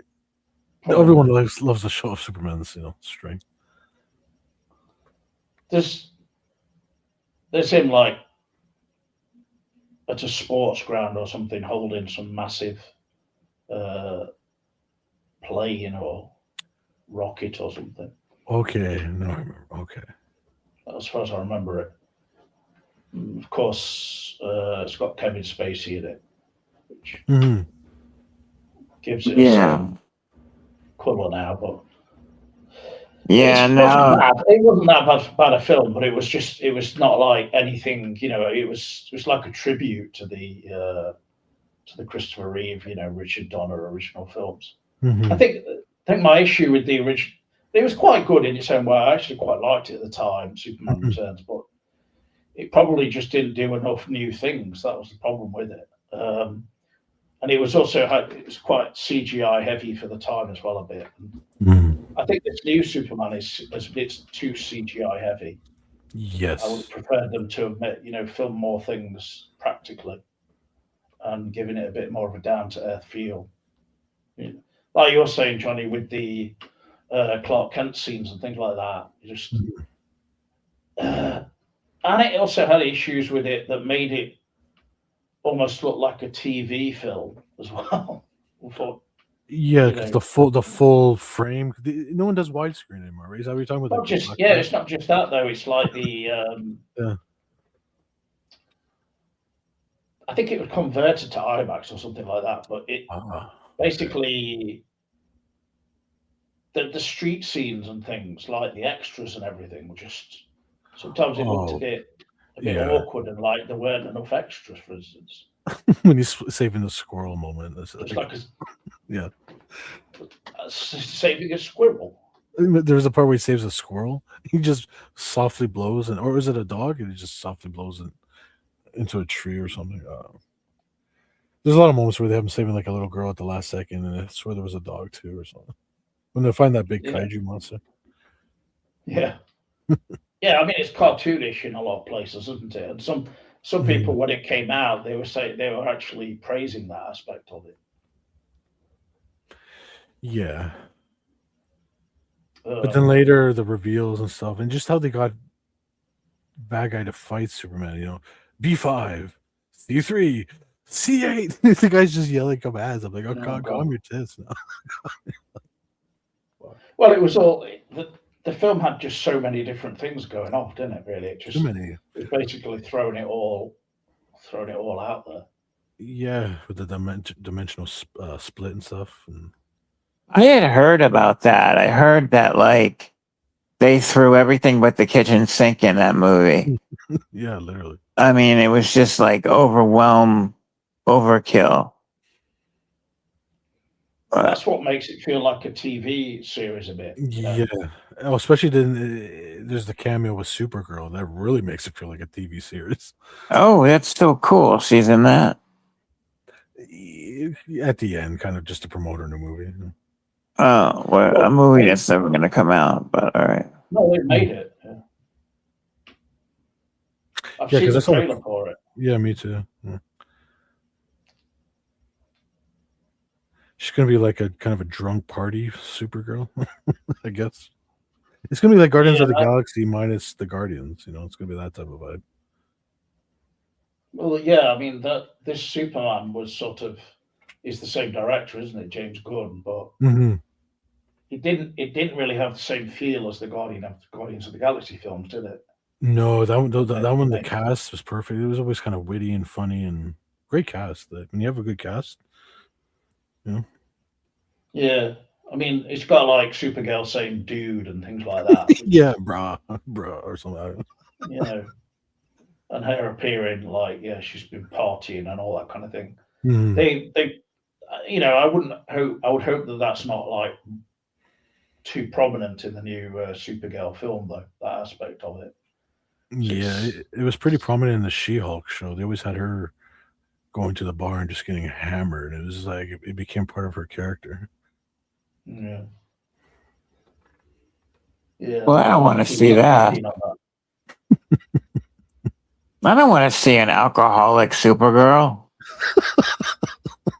That's literally I don't want to see all the that. marketing is literally.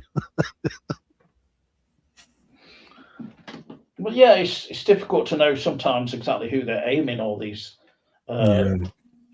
films at. You know, Oh, that's amazing. You're so right, James. Because like even with like the Fallout show, right? It's made for people who have never played the games and who want to just jump in and watch it. Yet if you're aware of the games and you've played them for the past 20 years, those people hate the show. They're like, "Oh, you're destroying this, that, and the other," you know? mm, So it's really, yeah, like you said, who is your audience, you know? I.e., if you're doing Fallout, it should be for the audience who grew up playing those, you know? It should be for them, not for passerbys, you know? But I agree with you, you know? well, yeah, the box office for the new Superman was a strange situation where, Mhm. like, it was forecast that they would make so much at the box office, and then after that, James Gunn was saying, "Oh, there's no need for it to be making that much," Mhm. um, like downplaying it a bit, Yeah. as if he doesn't have faith in his own film entirely and how it came Yeah, out. and no setup for, like, really a sequel, really. There was no sequel bait or anything other than the Supergirl stuff. No, it just had like a post-credit scene or two, didn't it? Yeah, where he just showed a wall that he had fixed. There was, like, really nothing clips. Well, it had like Superman and Crypto sort of looking at the Earth from a Yeah, planet or something, and that was sort of like a heartwarming ending scene, yeah, but yeah. it wasn't properly part of the film in a sense. It was a Mhm. post-credit scene. Yeah, yeah. So the film didn't really know how to end. Um, and I mean, my main issue with it is including just the massive monsters and that kind of aspect of it. Mhm. It's just like it wanted to be everything to every audience, to capture children, and then yeah, does it have enough to really engage an adult audience like the Christopher Reeve Supermans did and Yeah, yeah. Superman, and I don't think it does.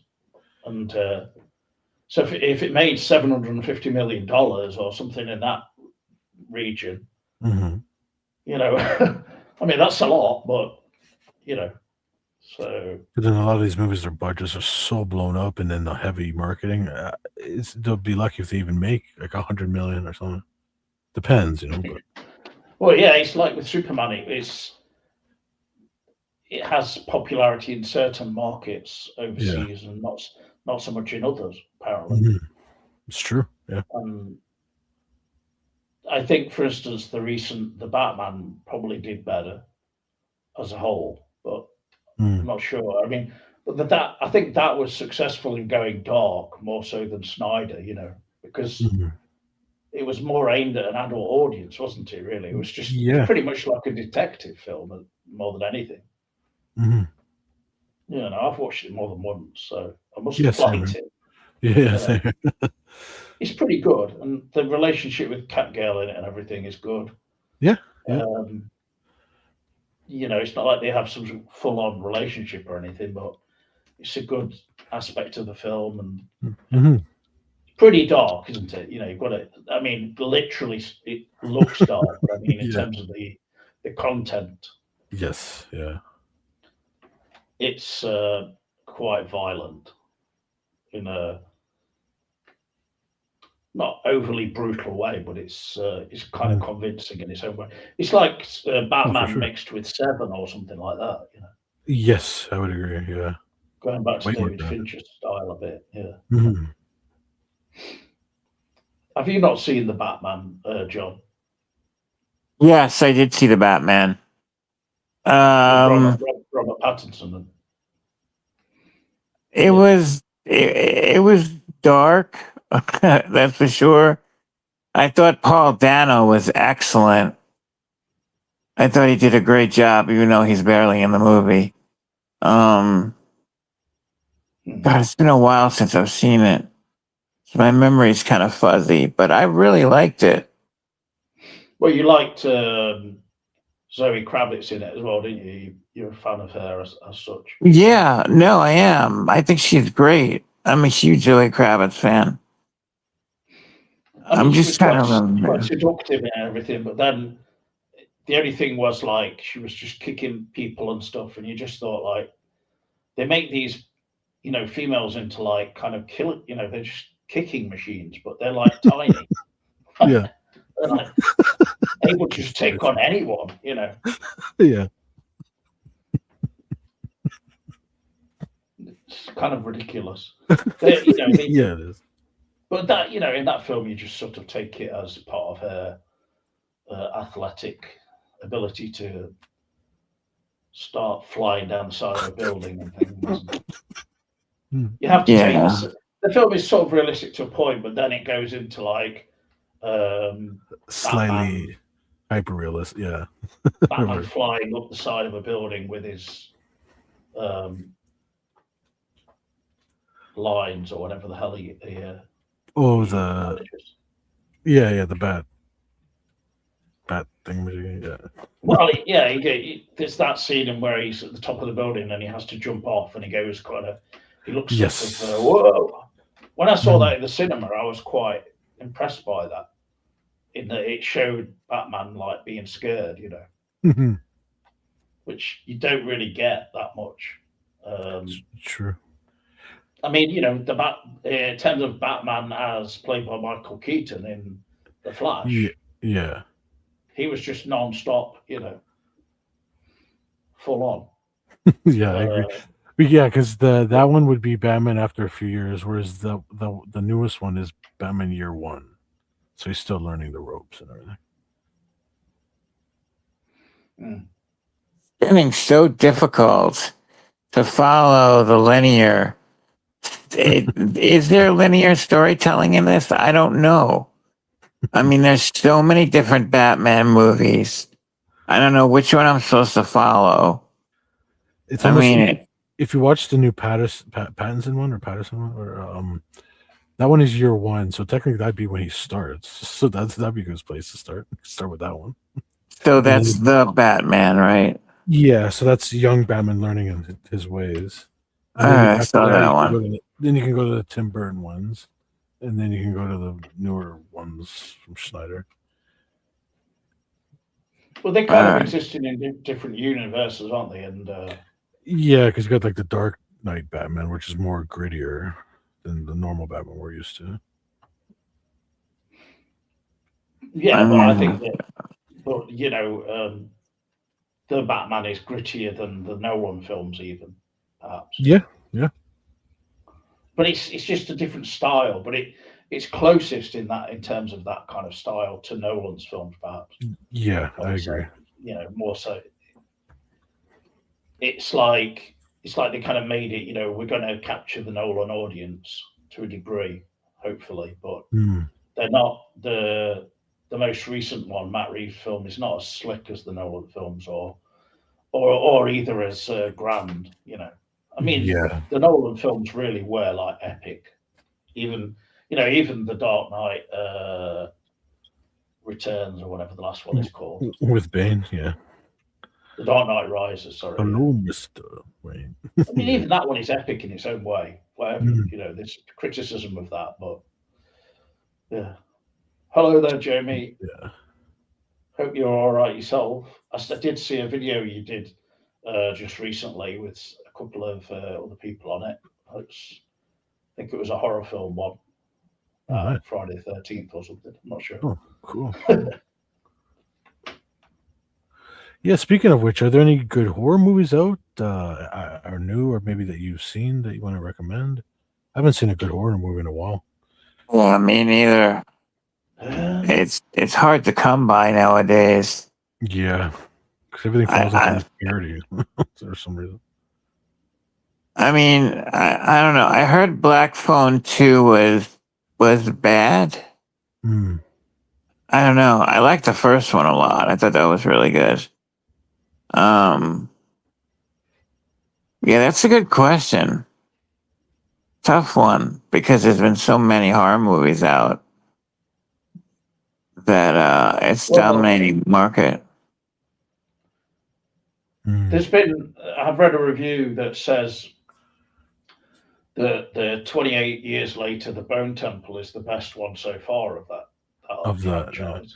Yeah, but they got that guy with his dick swinging again. He's made a return. The fucking that stupid zombie dick swinging zombie guy. Well, it's a prosthetic, so But still, it's like on the big I'm screen. looking, It's at, like, I'm looking at a real man's penis here, but yeah, I mean the thing with those films is they're basically just rejuvenating something which is just pretty old hat, the fast moving zombies and stuff. yeah, And I hate the latest one is supposed to be quite gruesome, quite even compared to the previous ones. But it's an 18 certificate here, so. But I thought the last one was okay, but I'm not like a massively, enthused about this new one, to be honest. Yeah, same here. They- It came so they're kind of fast. a- They're kind of a bit disturbing as films, or just gruesome without being genuinely all that scary, really.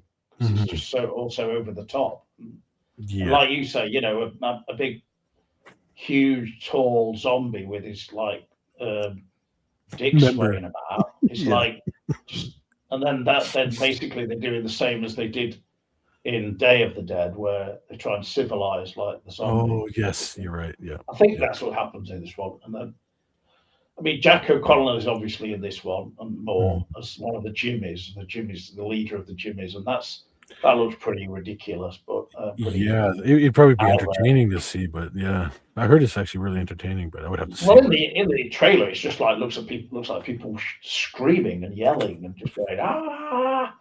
It's all a bit overblown, but anyway, I did see a kind of chiller. I would describe it as it's only an hour and 17 minutes or something, which I'd recommend, called Hallow Road. That's pretty Okay. good. Like a short horror movie or a short movie or I saw a film called Yellow Brick Road, which was freaking amazing. It's been a few years since I've seen it, but if you can find it, seek it out. It was really, really good. oh, for sure.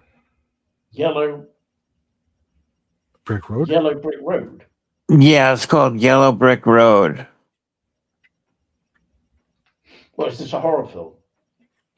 Yes, I don't want to give too much of it away, but it was fantastic. It was really engaging.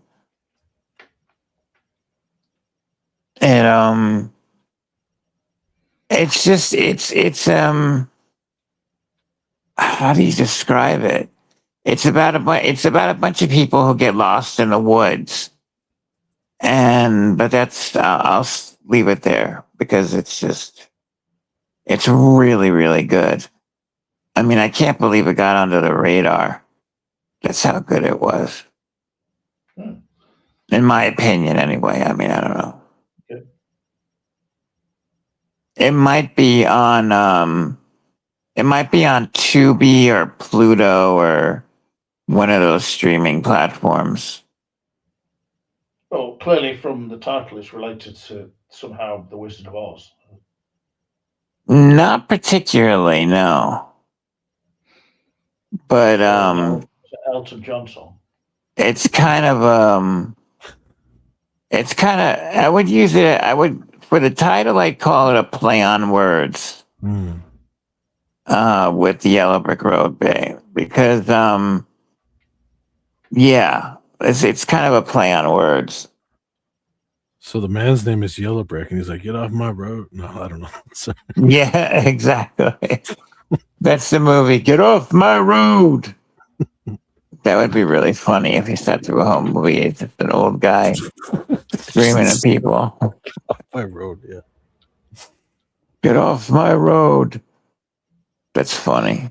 I like So, that. talking of so-called horror films and that kind of area, I did that short film that I called like Amityville Derby, or Oh, for sure. what- That's your It- classic.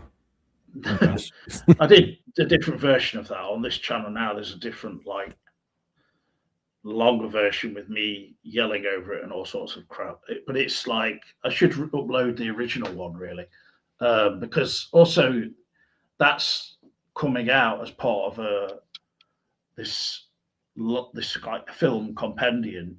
A selection of about 6 or so short films. It's part of like a whole film called Amityville Aliens. So, I'm Well, getting why paid. not? They got Amityville Shark House coming out pretty soon. Well, that's probably from the same whole organization, Wild Eye Releasing. It's like it's only thanks to Cameron that I got in touch with this John Donald Farmer, who's directed films going back. I don't know if he either released or directed Shark Exorcist and stuff like that. And Dark Exorcist.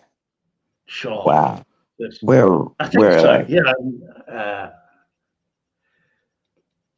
Just we're really like pushing.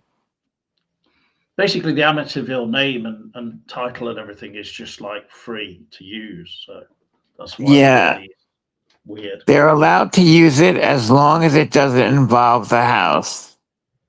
If it involves the house, then there's a legal problem. Well, So- I used the house in my short film because I went over to America and filmed there. So Well, you're getting arrested then, James. film me using a penis pump in the house. So, There you go. No, it's true. That's a there's like a weird, I don't know who copyrighted it, but they said you can use the name, but it's not allowed to follow the premise of the other Amityville movies, like where it's a possessed house, or it has to be like within the parameters of like something else. It's really interesting the way they worked it out. That's why there's so many stupid Amityville movies. well, yeah, if you want to buy Amityville Aliens, it's available on Amazon.com, but nowhere else as far as I'm aware. So somebody wrote online that it would be a collector's item. So not sure who. The hilarity of it is just that I got a short included on it and then they've not included any clips of my short in the trailer for it actually, which obviously I was wondering why, but at the same time I don't really wonder that why, because the other people have submitted shorts which have like got proper aliens and things in them. All I did was me just wandering around different places and stuff, and then it's got AI reports at the end of aliens probing people. So it's just the fact that my short was still included in it in itself is just a strange thing.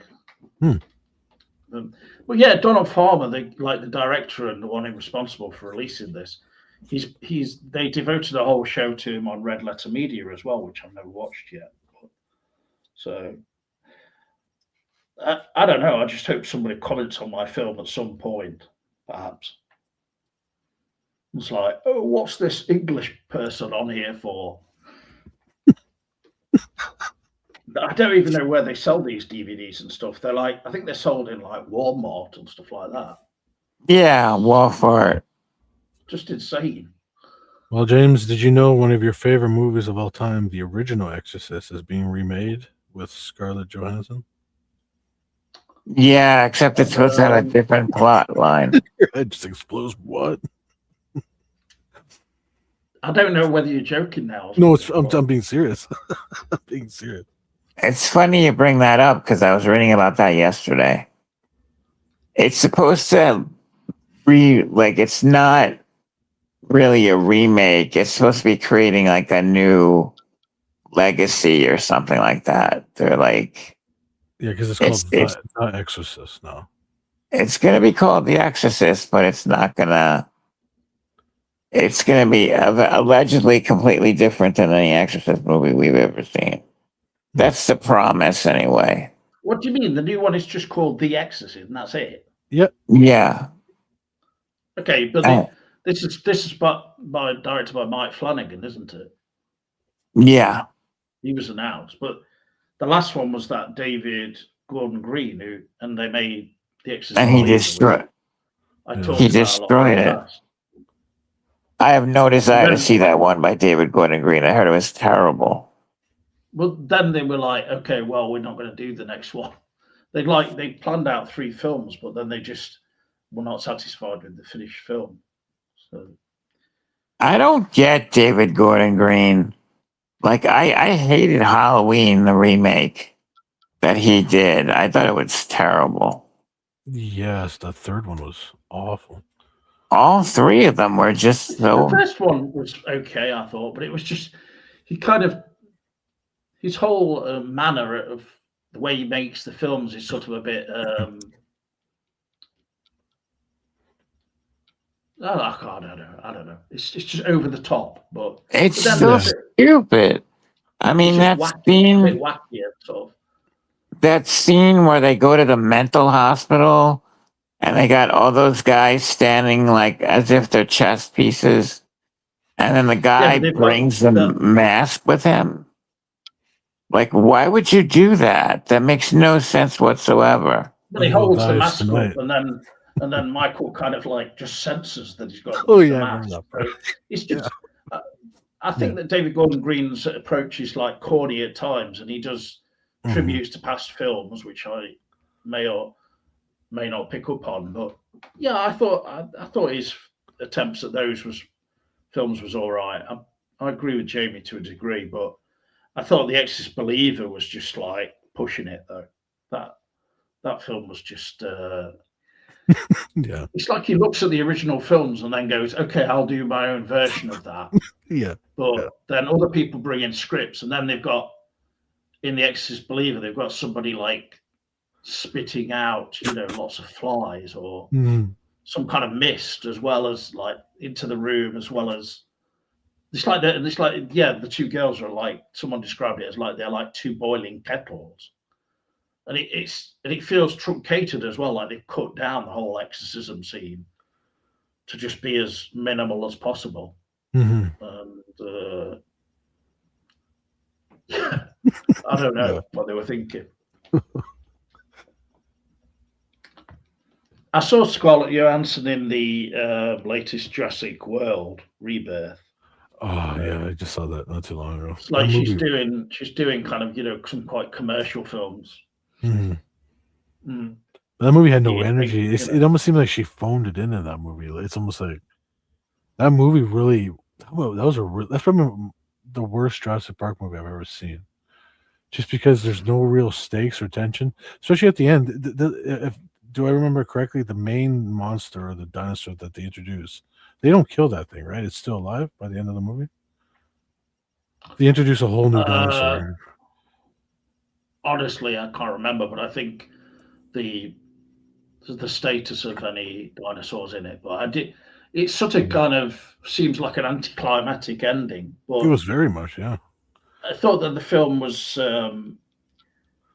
sort of visually and everything. It just felt like a big tribute to the original films, Yeah. to Jurassic World, Jurassic Park. I mean, and Jurassic Park: The Lost World, and Mhm. but it wasn't really very exciting. But they did shoot the whole thing on film apparently. So Oh, I was willing to sort of give it some chances for that. Hello? Hey, Hello, hello. Yes, John. Yeah, we can hear you. Hi, James. Can you hear me? What? yes. Yes, yes. What the hell happened? That was really weird.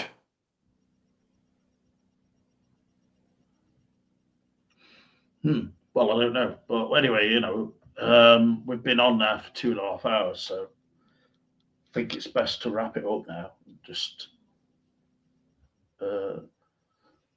thank you both for coming on. Thanks no for worries. having me. Anytime. Sorry, I don't know if there's a sound problem or not, Dallas. I think there is, because I've been having some issues here too. Jamie says it's okay. So I'm not sure, honestly. It could be, these things could be linked to connections and stuff like this, Wi-Fi. Mhm. So It's true. I'm not sure if it's to do with StreamYard or whether it's to do with your end somehow. Not that I want to be personal and talk about people's ends. Just bringing to mind that Yeah. huge soul story Of course not. 28 years later. Yes. Mhm. Johnny, where are you from? I am from Toronto, Canada. Oh, cool. Yeah, a lot of snow lately, a lot of shoveling. Ugh, So much snow. not cool. Do you have to really keep cool? I mean, keep warm. Warm, yeah, very much got to dress up warm. Like yesterday with the wind chill was. No, I mean minus when you're 20. inside though as well. Yeah, even inside, you gotta keep the heat running. Like last night, it was minus 30, 35. It was What? freezing. Yeah, Jesus Christ. Wow. Celsius too. Do you have to sleep wearing layers and stuff? I just got a new furnace installed, so it's been working perfectly. So yeah, everything's good. It sucked for 2 days. The furnace was broken, and yeah, it was freezing for 2 days, but then got it fixed. Don't the heating costs end up being a lot? Yes and no. If you have like an electric heater, that'll run up your bills. But if you just got a simple gas heater, it's not too bad. Okay. Jamie says she's getting a lot of snow too. So Oh, for sure. it went a bit cold here, but we did have some snow a week or more ago, but it just didn't last for very long, thankfully. So yeah, I don't know where Mandela Man disappeared to, or if he's around. Yeah, hopefully next time he'll join us. Hopefully we can catch him another time. Yeah, if you want to do this again next Sunday, I'd be more than enough happy to come on. Well, you'd be okay with it being not so later on, because Yeah, give me a time and whenever's good for you. Yeah, if you want to do it like a little bit early, like you did today, if you want to do it the normal 2 p.m. Eastern time, which would be what, like 7 yours or. Oh, okay. yeah, I prefer a bit earlier at the moment, probably. But Earlier, okay, perfect, cool. Yeah. But I just want to thank you both for spending your time on here. Thanks for Oh, no coming worries. on. Lots of fun. It was good to see you, James. Thank you to everyone in the chat as well. Yeah, that's fun. Me, Alice, and Sim Smith, of course. I don't know who Sim Smith really is. I would recommend you change your name, Sim Smith. It is a bit offensive, to be honest. Needlessly offensive. But Needlessly offensive, yeah. it is, well, so funny, but at the same time, yeah. Yes, thank you. It's only funny once, and then you've seen it. So yeah, thank you everyone, and take care of yourself. All right, bye everybody. Have a good week. You too. Take care. Thanks, Johnny. Thank you, John. All right, take care, guys. Thanks, everyone. Okay, Bye for now. Bye. Bye.